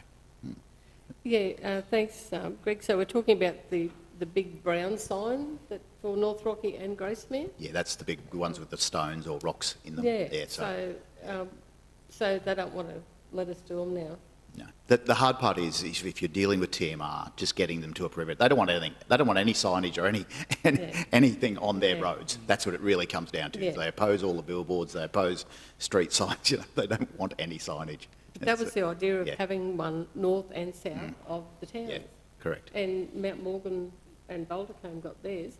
And I thought that we had enough money for the 2 signs in those 4 major towns. And I assumed someone had those 2 signs in a shed somewhere, that they were actually made at the time. No. Well, what happens with those is they have to be designed for the location. You need to have the location first so that the engineering can be done on that. We certainly don't want to be putting a sign in and then work out later that's all falling apart because it should have been on a concrete plinth or something. So, you know, depending on that location is really what the engineering is around that. That also dictates the cost, by the way. So if you don't have to put a concrete plinth down, then it's a cheaper sign to build. And yeah, thanks, Greg. And also, through the chair, Councillor Rutherford and I were talking about this only in the last couple of days. When we talked about those signs for the 4 biggest towns, then we talked about signs for the smaller towns, but we've never ever done them. And I know there's probably no money in the budget, but we need to just keep that in mind because people keep asking where are their signs. And it's one of the first things, Councillor, that I've given Tom to do, other than these signage audits, just getting our signage a little bit tidier, but those ones as well. So Tom's working with the project guys to work out how we can get them going. But we did cut that budget, by the way, you know, unfortunately. So we'd really, in the end, until we knew the cost of that northern one, we weren't really brave enough to go and get quotes on other ones. But certainly, I haven't forgotten it. It is on my radar to complete those as soon as we can. Okay, thank you. Thanks, Councillor Smith. Thanks, Greg. Councillor Latcham. Thanks, Mr Mayor, and through to Greg. Greg, reassuring and well done. As music to my ears to hear that you're going down that pathway to look at re-energising those signs. The only thing I'd suggest is possibly just as it is very effective for when you drive down to Yeppoon, just before you hit Livingston, they've got a nice beautiful sign that kind of says, "Welcome to Livingston." It'd be nice coming back through Limestone Creek that we had somewhere on our boundary that said, "Welcome back to Rockhampton," or promoted Rockhampton. We actually do have one. It's just not as pretty as the Livingston one because it was dictated, unfortunately dictated by Capricorn Enterprise, the picture that goes on it. So the one that we have actually has a picture of a coloured tree from the Botanic Gardens. It doesn't quite stand out as much as the Livingston one, but yeah. Councillor Fisher. That's a very, very good segue to a question that I do have. The RTOs at the moment within the state are hopeless. They are pathetic, don't work, and just suit certain interest groups. When can we make a physical start of actually looking at a realignment of an RTO that actually works for tourism, for the residents of Rockhampton, for the travellers who come to Rockhampton, as well as those in the Central Highlands, Banana, and even Barcaldine, that we can get some value out of it. Because I tell you what, it irks me every time I drive down the Drummond Range, 600 kilometres from any salt water, and welcome to the Great Southern Barrier Reef. That is as inspiring as a piece of soggy bread. We really need to be starting to work on getting the best of our tourism, and are currently having an RTO that's worried and only concerned about getting sand on their feet and feeling salt spray is not doing anything for tourism advancement. yeah, Councillor Fisher, you probably raised a whole heap of issues there. Probably to answer that, the Great Southern Barrier Reef one, which is probably the easiest one, is that's actually, we can't blame our RTO for that. That is dictated by Tourism Queensland, and the Mayor and I will be meeting with them soon. Zach and I keep a very close relationship with them. I know the current CEO very well, and I know the incoming CEO very well. So that is one that's dictated very much by them. But from our point of view, I think you've now invested the money in advance Rockhampton. We're just getting on with it, a bit like the signage. Where we can wrestle signage back, we will do that. We'll just continue to advocate for it. We'll wrestle that back. As far as the niche tourism, we're just getting on with it now, and hence that billboard answer earlier, the awards, all these things that we're nominating for or getting into publications, we're taking that space. It's probably the next answer, the third answer to that is careful what you wish for, because the state government have listened and said, yep, they haven't said the words, we don't agree that the RTOs are operating as they should be. So we're actually going to cut their funding, and now we're going to give it to large operators, and we're going to pick the campaigns we want to back. So it is a little bit of a 180 turn. That is how RTOs were formed in the first place, because complaints from small operators saying you're only giving it to the major experiences. So during COVID, those major experiences go, well, the RTOs aren't working, you should give it to us now. So that's what they've announced. As of last week, the Minister made that announcement. And in the next breath, he said local government need to stand up more and more for tourism and economic development. We're fortunate enough that Rocky Regional Council is already standing up. So we're in this new regime, we'll call it, we're step one ahead because we've actually done that. He didn't say that meant giving more money to the RTO. I'm sure that was some of that was meant that way. But in his eyes, that's the careful what you wish for type thing, is they feel that local government aren't spending enough on economic development, and they're going to be saying, that's your responsibility now, we're just going to fund experiences. Yeah, and that's the same question we had with them when we met, when they were talking about the review of the boundaries. Basically saying, what's the, you know, we've got a beef statue on every entrance and exit in the city, you know, beef Australia, beef capital. What's that got to do with the Southern Barrier Reef campaign? And you know, it resonated, but you know, we put our view across quite strongly that we're probably more associated with the outback than the reef. That said, we're in this position where they're reviewing everything at the moment. Yeah. But that's where, Mayor, if I may, that's where the Explore Rockhampton campaign is the important message here. That's right. Nothing to do with Great Southern Barrier Reef. It's only partly to do with beef capital, but it highlights, because we don't have that sand and sea, we've got to highlight, and that's why we cover niche tourism. RTOs will never really cover that area because they've got a broader membership. Where we're able to do it in advance because that's our focus. We've got to get people to stay in Rockhampton, not the beach, not anywhere else. So we've got to niche that. That's why ambassadors and influencers that come here, we want them to be passionate about Rockhampton. And Advance Rockhampton doing everything within their power to be able to promote that and take it forward. Okay, Greg, looks like we've exhausted the questions. Thank you for the report, and thanks to the team for their efforts in that space. Thank you, Shannon. That concludes our presentation. So if there's no further questions, it's requested that firstly the report be endorsed, and secondly Council adopts the proposed amendments to the 22-23 operational plan as detailed in attachment 2. Okay, thanks, Shannon. I'm happy to move as recommended. Seek a seconder, Deputy Mayor Councillor Fisher. I'll put that. Those in favour? Those opposed? Motion's carried unanimously. Thank you, councillors. Councillors, we have had quite a long stint this morning. Would you like to take a recess for 10 minutes and have a break? So I might move that we take a recess and come back at 5 to 11. If that's okay. Councillor Seeker, seconder. Councillor Fisher, I'll put that. Those in favour? Those opposed? Motion's carried. Thank you.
Now that we've arrived here, I would not change a thing. Knew that we'd survive here and all the goodness we would bring. Of this I sing.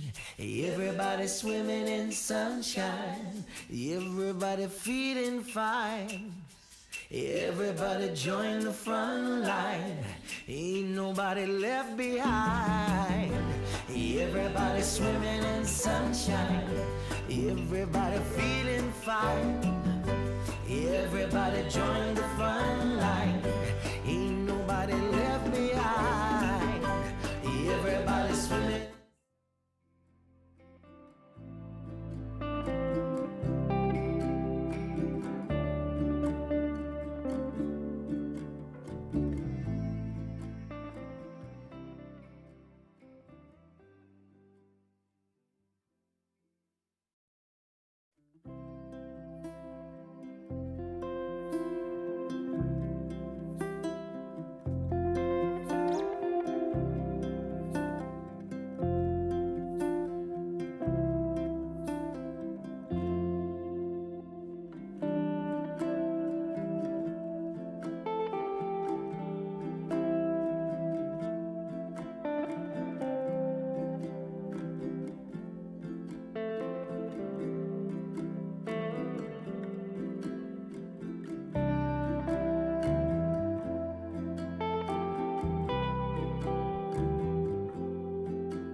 Taking the good with the ups and downs.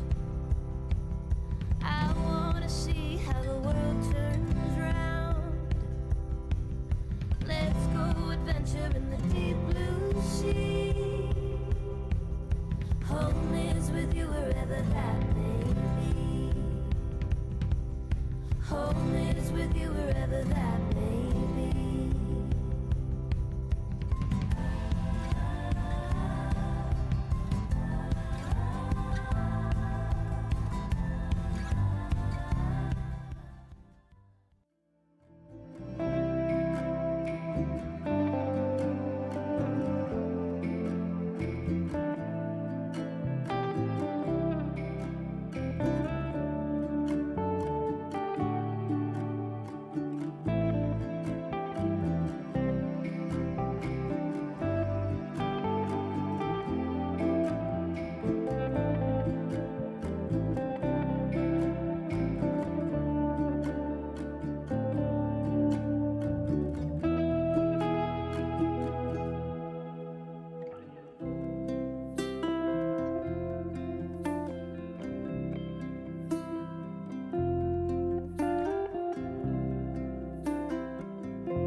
Now that we've arrived here, I would not change a thing. Knew that we'd survive here and all the goodness we would bring. Of this I sing. Everybody swimming in sunshine, everybody feeling fine. Everybody join the front line, ain't nobody left behind. Everybody swimming in sunshine, everybody feeling fine.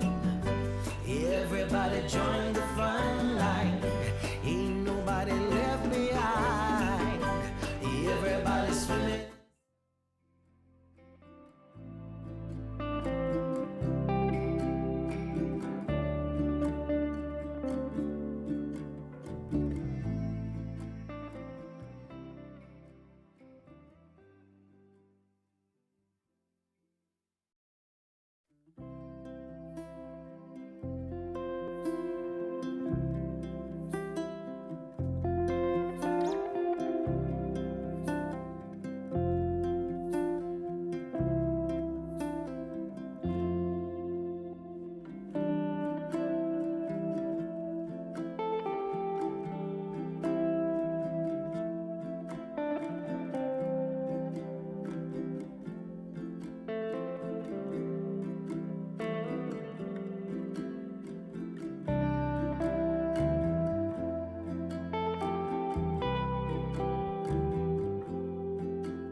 Home is with you wherever that may be.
Now that we've arrived here, I would not change a thing.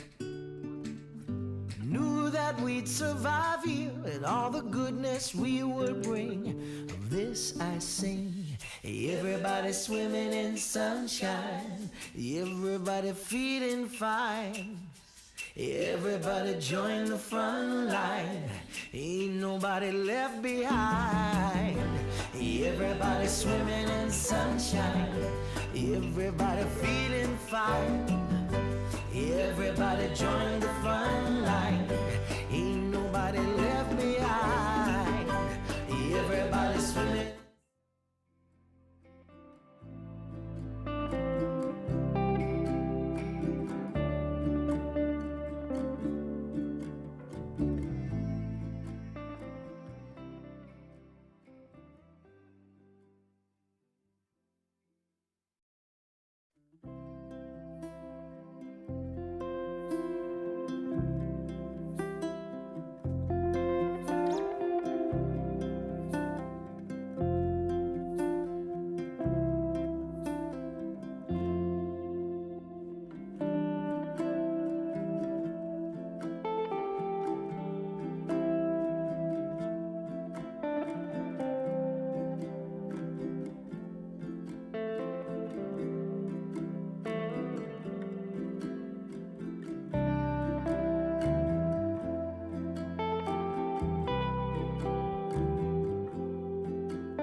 Taking the good with the ups and downs. I wanna see how the world turns round. Let's go adventure in the deep blue sea. Home is with you wherever that may be. Home is with you wherever that may be.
Now that we've arrived here, I would not change a thing. Knew that we'd survive here and all the goodness we would bring. Of this I sing. Everybody swimming in sunshine, everybody feeling fine. Everybody join the front line, ain't nobody left behind. Everybody swimming in sunshine, everybody feeling fine. Everybody join the front line, ain't nobody left behind. Everybody swimming.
Taking the good with the ups and downs. I wanna see how the world turns round. Let's go adventure in the deep blue sea. Home is with you wherever that may be. Home is with you wherever that may be.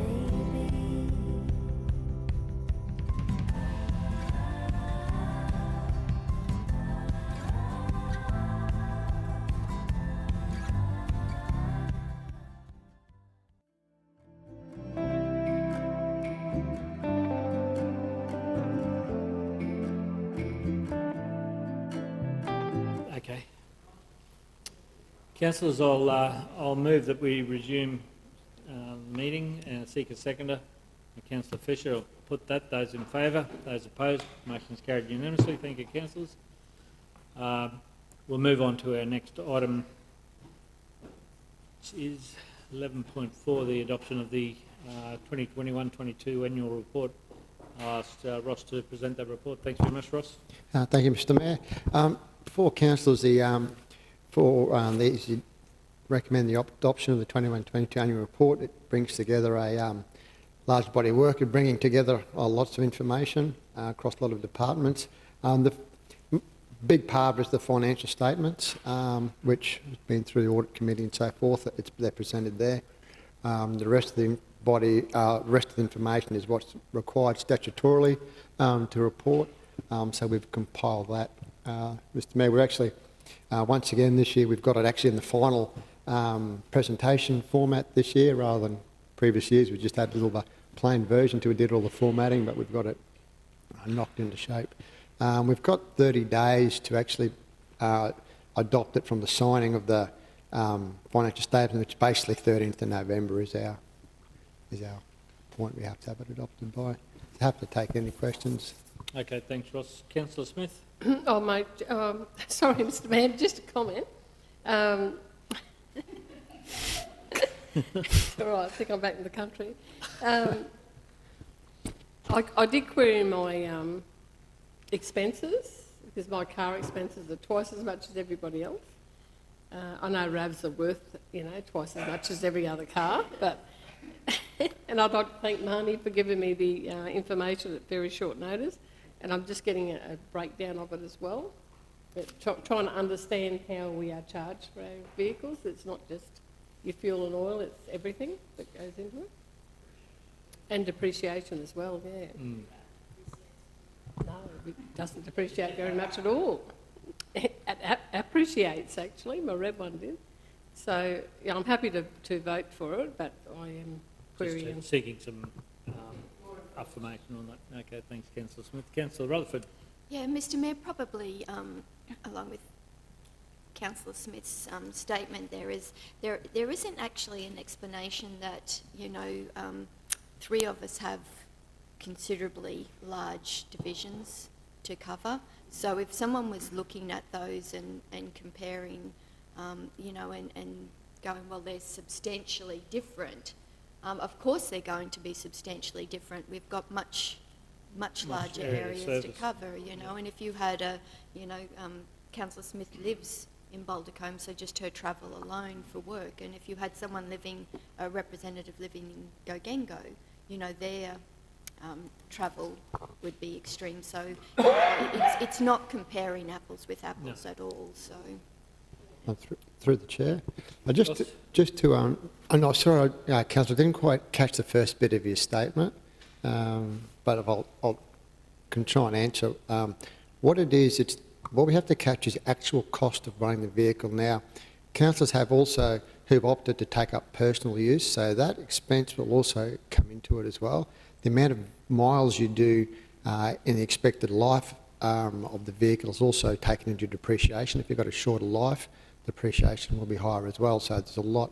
It's all we just try to capture that whole operating cost. So there will be disparities between what councillors run as well. So, but happy at any time to step through outside this to give you more information. Not a problem. Councillor Rutherford was just talking about the disparity in the divisions, how the rural councillors have got more exactly. To cover, that's one of the elements. Which has impacted on their mileage and for sure usage. So I think in future ones we may even just have a footer on the bottom there just to indicate that there is disparity in those numbers because of different requirements, different portfolio. You know, yeah, it's a good idea. We can do that. Expectations as well. So. Yeah. Thanks, Mr Mayor. That was going to be my suggestion. In a lot of other things, you have a little explanation note on the bottom. So just a footer to say, you know, that it's not... It's a good idea. You know... Not apples for apples. It's not apples for apples. Yeah, and through the chair, we tried to this year bring in the councillor contribution, which hadn't been clear before too. So that's an improvement. So we can make that improvement. Yeah, any little improvements we can make. Absolutely. Okay. If you take that on note, then Ross, we'll look for that in next year's report. That's okay. Councillors, any questions? Councillor Latcham. Thanks, Mr Mayor. I'll probably just go one step further. The travel expenses and conference and / training, is it possible to split those two up? Because they come under different policies. Oh. Ross? Yeah, in future we possibly can, or if you want further information, we can certainly deliver that too. Just for future ones. Yep. Just check, because I think it might have been part of the Act though, Ross. We just need to check. They have to be included, yeah. Yeah, but I think they might have to lump it up, but we'll double check what's going to be How we lumped present it. Okay. Yeah, it was only because there's different policies. I thought maybe it was split by that. Okay. Yeah, we can look at that. Yep. Okay. Ross, yeah, I'll probably just make comment on it. I'm happy to move the recommendation. It's just, you know, it's clear in the report that there's swings and balances about the organisation moving forward. We've had some great successes as far as gaining funding for the Mount Morgan pipeline project and what that means to that community, and something that we advocated strongly for with other levels of government. It's great to see that you know, 3 levels of government working together with that project.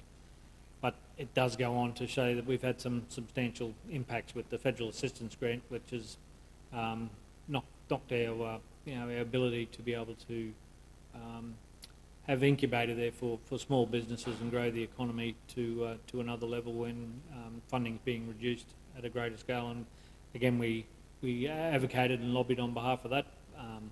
Unfortunately, wasn't successful. So I think it's one we need to continue to move forward for next year's plan. But just taking in that there's a lot of work that the organisation's undertaking through the operational side of the council as well in presenting the region in the best position it can be in. But yeah, we just need to make sure that we're pushing that forward to the other levels of government, that we need that assistance and support going forward. That said, I'll seek a seconder. Deputy Mayor, Councillor Fisher. We'll put those in favour. Those opposed, motion's carried unanimously. Thank you, Ross, and the team for putting that together. It's, it's a lot of work that's required to pull that information together to present that report. Thank you. Moving on to 11.5, the final management report for the Rockhampton Regional Council 21-22. Ross, please. Thank you, Mr. Mayor. Yeah, this is the final management report. It comes from the QAO. This has been through the audit committee, and it's a very positive result, Mr. Mayor. Only one item that's come out of the audit for this year. That's a recognition of contributed assets, and then there's a couple of hangover ones which QAO are aware and happy with our responses to those and the work that's been done on it. I guess one of the signs that it has gone well, Mr. Mayor, the audit fee, $153,000, was actually lesser than previous year. What happens is if there's extra work required, it goes on to your amount there, so it would actually be a higher bill if those things weren't run quite well. So, and this, as quite on legislation, we have to send this report through to council. So I put this to council. Happy to take any questions. Thanks, Ross. Councillor Latcham. Thanks, Mr. Mayor. Yeah, just probably an added comment to that, Ross, was I think there was cost savings by doing a Teams event.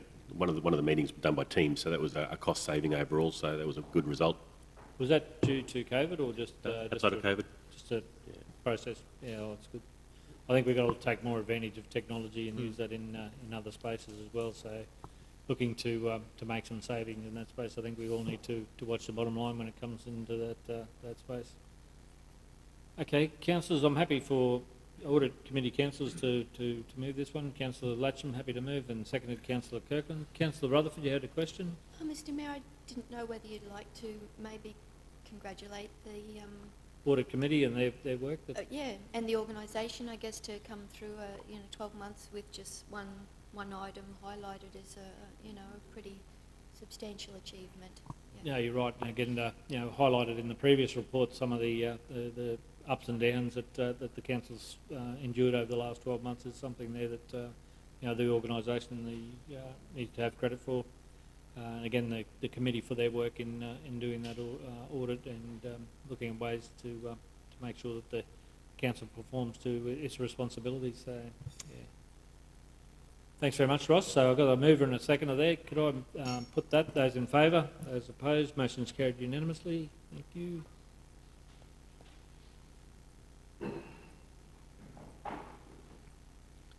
Moving on to our last item, item 11.6, the fees and charges 2022-23 amendments.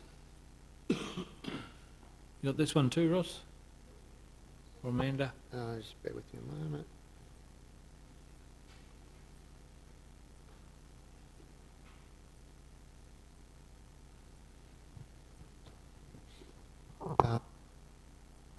Thank you, Mr. Mayor. I think, this report, and I think I've got Amanda online, who's just, there's a recommendation to amend a fee in the development assessment area. So I'm happy to, whether Amanda, would you like to speak to that one, please, just to, well, councillor. Yeah, you're there through the chair. Can you hear me? Yeah, you're right. Thank you. Yep. Yes, so we're just requesting an amendment to the fees and charges for the extractive industry fee. We're just finding that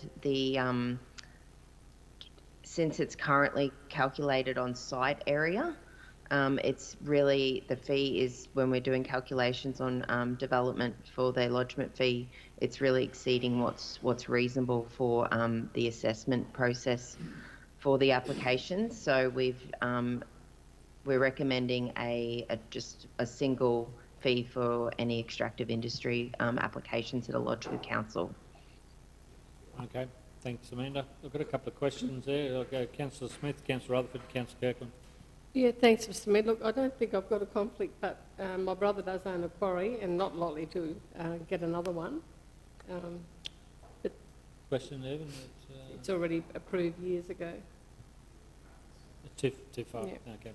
So I was just astounded at the size of the fee, really, because We did flag that if the ring road ever goes ahead, that we will get more applications for quarries around Gracemere and outside other areas, and Pink Lily. We have the best resources of sand and granite probably anywhere in the country.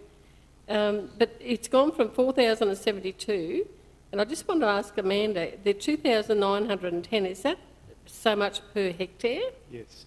Yeah, it's, yeah, So sorry, it's a flat fee plus that? Plus that. So the proposal is to actually bring the fee down so it's actually less than what we currently charge for the majority of the development applications, actually reducing the cost down. Is that correct, So it's Amanda? actually less. Yes. I worked it the other way, but it's actually a lot more.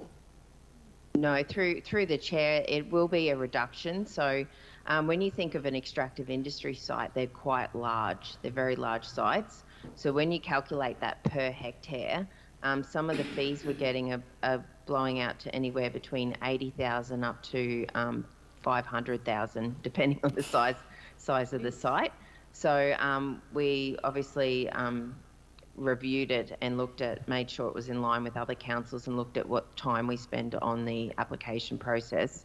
And yeah, we do a fair bit of work in some of them when we need, with the engineers do an assessment against a pavement impact assessments and traffic assessments as well with them with the haulage routes. So we believe that fee is reasonable for what the assessment process. Okay, thank you for that, Amanda, through the chair. Yeah, because from my understanding of those applications, most of the application is involved with the DES, with the environmental licence, and I thought, well, they've still got to pay for that as well. So I was just sort of thinking it was going to be too much money, but now you've explained that, I feel better about it. Thanks, Councillor Smith. Councillor Rutherford? Yeah, Mr Mayor, I'm probably a little, I'm just going to say I'm a little confused, but it's probably more a lack of understanding of this that's got me confused. I know that gravel pits, we rely on them a lot on properties, so if we're looking for people to develop a gravel pit, are they going to have to pay $20,000 I'm not sure. front for... Peter, you may be able to answer that one with the civil ops requirement for a quarry if we're out doing gravel road. Would the owner of the quarry need to, again, pay this fee? Gravel pits. Gravel that we pits, work are they from- different from- to extractive industry? I'm just thinking, sorry. We do have the same kind of approval process that this is to do with us going into private property, is it? Yeah. So we enter into an arrangement, but we are under the same rules as anyone else in terms of operating and approvals. Because I guess that wouldn't be the same size area that we're talking about. So, $20,000 would seem extreme. And then another case that I was thinking of, and I don't know if it's caught up, is I just recall quite a long time ago someone talking about miners' rights, small miner leases were caught up in this extractive industry, which means that a miner's lease would be caught up in a $20,000 fees and charge. And I don't know whether that's why there was a base amount and a size requirement.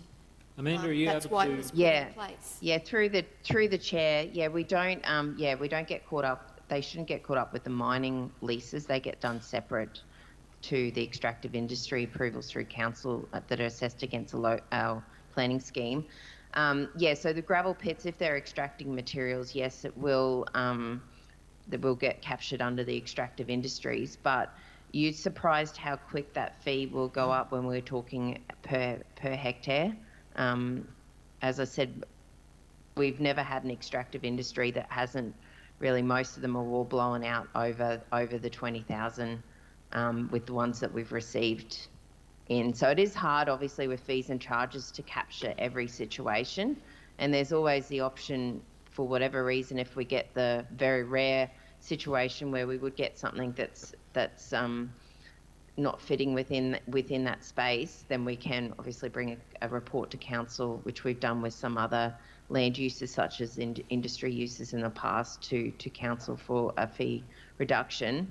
But we thought that looking at what we've received in the past and looking at the average sizes of extractive industries, we felt that fee, as I said, in most instances in all that we've had recently, will be actually a slight reduction. Mr. Mayor, through to Amanda. Amanda, I get that this has come from a good place, and I'm not disputing that at all. I just wondered, I did look at the fees and charges all on that same page, and I noticed that most everything is broken up by size. So this one, we're actually going away from a system that we're using for everything else. And I do wonder whether if $20,000 is what does it, that becomes a maximum, but there's still a line in there that allows for smaller development applications. So we still have a line that is, a base amount for smaller applications, and then one for larger with a maximum of $20,000. Yeah, look, yeah, through the chair, that is something we can do if you wanted to go that way. The other ones are broken up because a lot of them you'll find are industry, so they're based on site areas, some of them, and then the commercial are based on GFA. I suppose with those, the size, for example, a commercial area with GFA, a corner store compared to a shop, like to a shopping centre extension for Stocklands, the amount of work involved in assessment there's quite a big difference. The difference between a quarry taking up more land, on one site than another, the level of assessment is still quite similar, depending on haulage routes and whether they're front of state-controlled road. So that's why I suppose there's a little bit of a difference, we thought, with this one, and why we've changed it to a standard fee. But by all means, if you wanted to insert another fee under a certain size or tonnage, there might be the option there. I'd like to look at that, Mr. Mayor, if possible. Yep. Alicia, were we able to get some type of workshop or information on that before we implement it, just to get an understanding about how many requests we get like that? Is there, just to get some data on that suggestion? Yes, Mr. Mayor, we can. I guess if this doesn't go through today, and I'll probably ask the question through to Amanda, is there one, I guess, or any in the wings potentially that have got a potential disadvantage ahead of them if we don't adopt this charge today? Yes, Alicia, that is correct. So we've got one that's putting together their application materials now. Their fee had come to hundreds of thousands of dollars.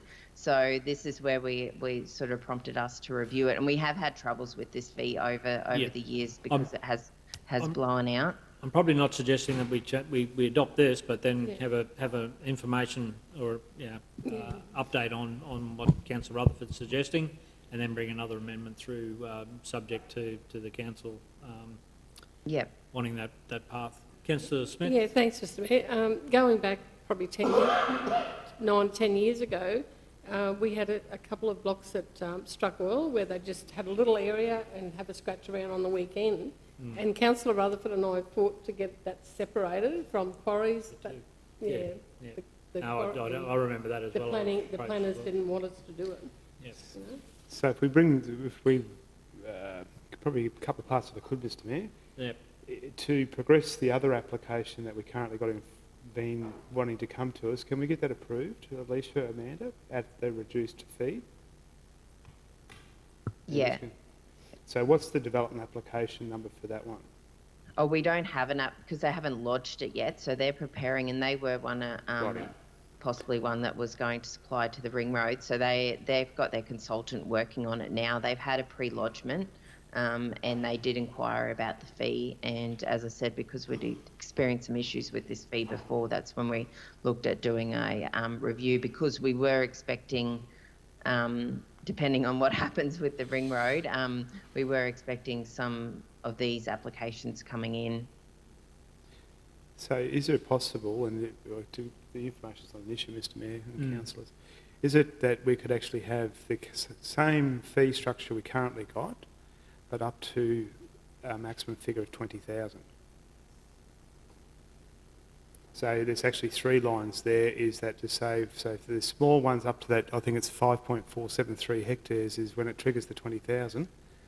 So any applications, well, how about if we went the other way, you leave them as it is, and then for applications over 5.5 hectares, that a $20,000 application fee applies.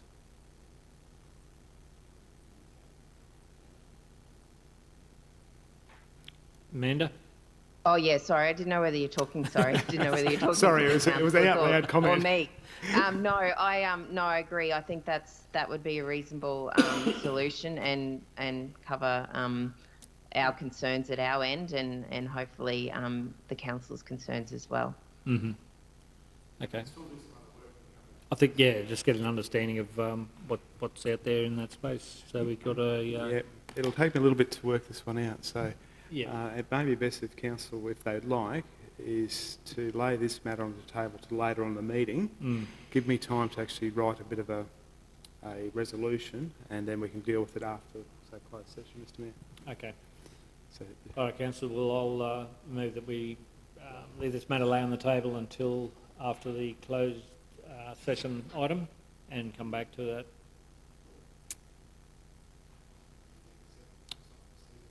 No, and I'll get a second for that.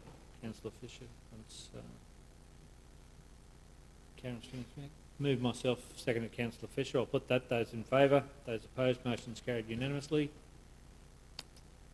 Councillors, I've been thinking over through the process of this meeting, and I'm not prepared to put out that resolution that I spoke about previously. I'll need some more time on that one. I think it's just I don't want to rush into that one. So that said, we do have an item to be dealt with in closed business. Could I move that we move into closed session at a section that the public to discuss the following items that are considered confidential in accordance with 254J3 of the Local Government Regulations 2012 for the reason indicated. 16.1, the outstanding debt write-offs. I'm happy to move. Seek a seconder. Councillor Smith, I'll put that. Those in favour. Those opposed, motion's carried unanimously, and that the meeting proceeds, moves into closed session to be closed to the public. Again, I'm happy to move. Seek a seconder. Councillor Latcham, put that. Those in favour. Those opposed, motion's carried unanimously. I might just...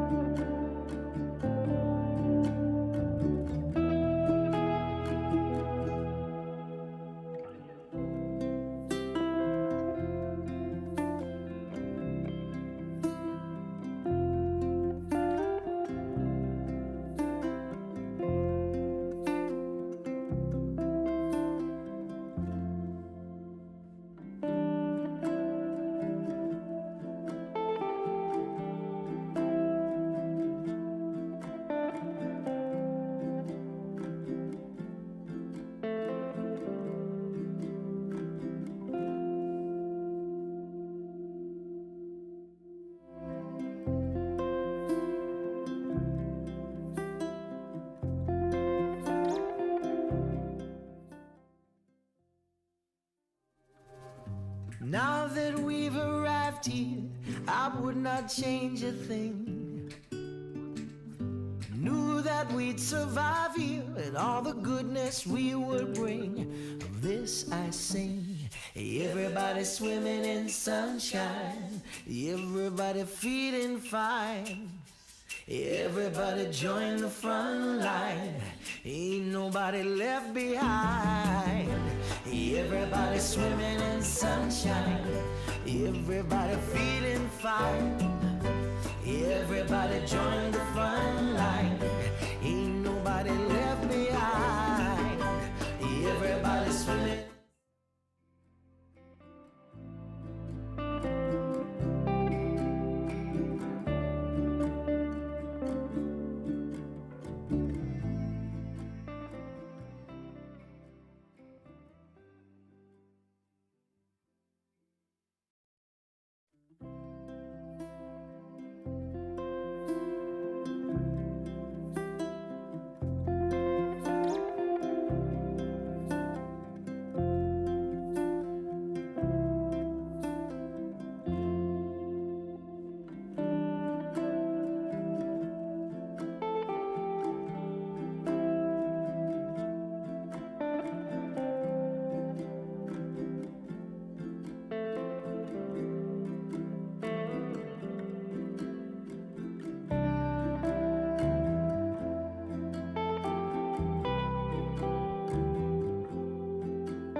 adventure in the deep blue sea.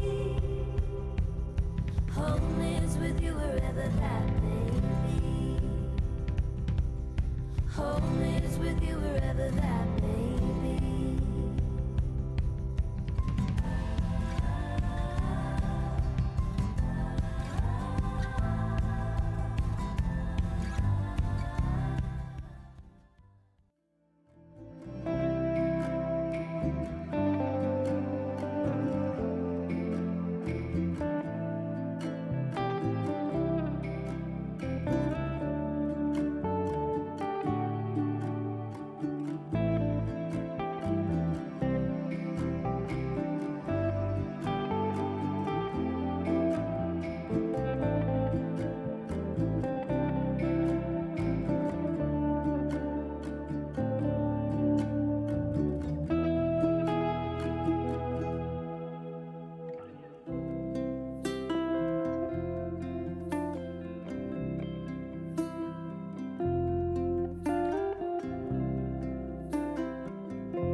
Now that we've arrived here, I would not change a thing. Knew that we'd survive here and all the goodness we would bring. Of this I sing. Everybody swimming in sunshine, everybody feeling fine. Everybody join the front line, ain't nobody left behind. Everybody swimming in sunshine, everybody feeling fine. Everybody join the front line, ain't nobody left behind. Everybody swimming.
Taking the good with the ups and downs.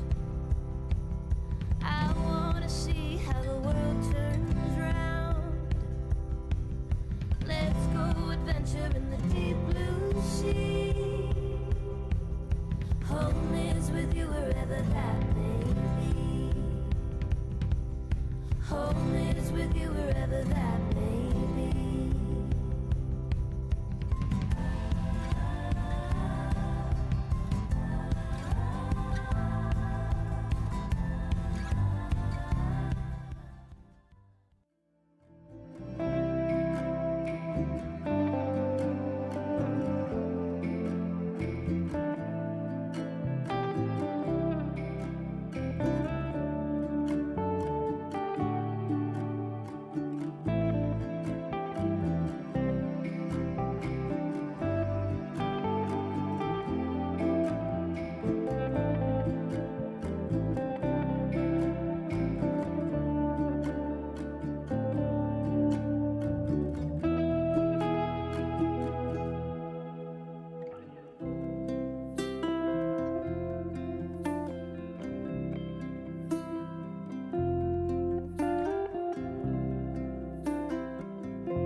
5, thank you.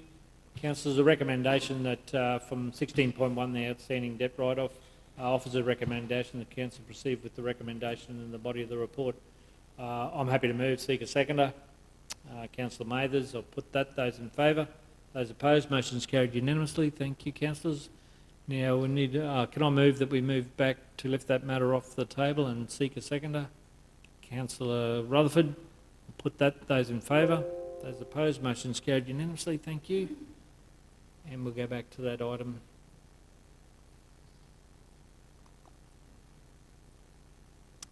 Fees and charges.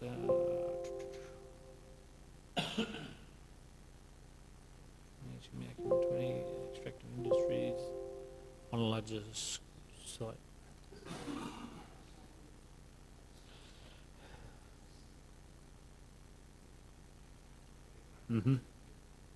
And the table, you've updated that table with that, yeah, righto. Did it feel righto? Councillor, I think that captures what the discussion was around there with that point. So, Councillor Rutherford, you happy to move with regards to that? Move, Councillor Rutherford. Seconded, Councillor Latcham. Put that. Those in favour. Those opposed. Motion's carried unanimously. Councillor Smith.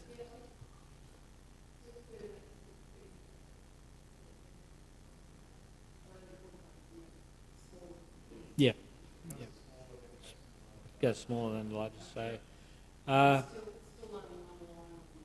no. We.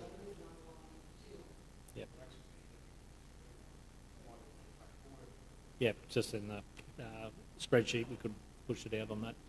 Okay, councillor. There'll be no further council business. So I'll declare the meeting closed. Thank you, everyone.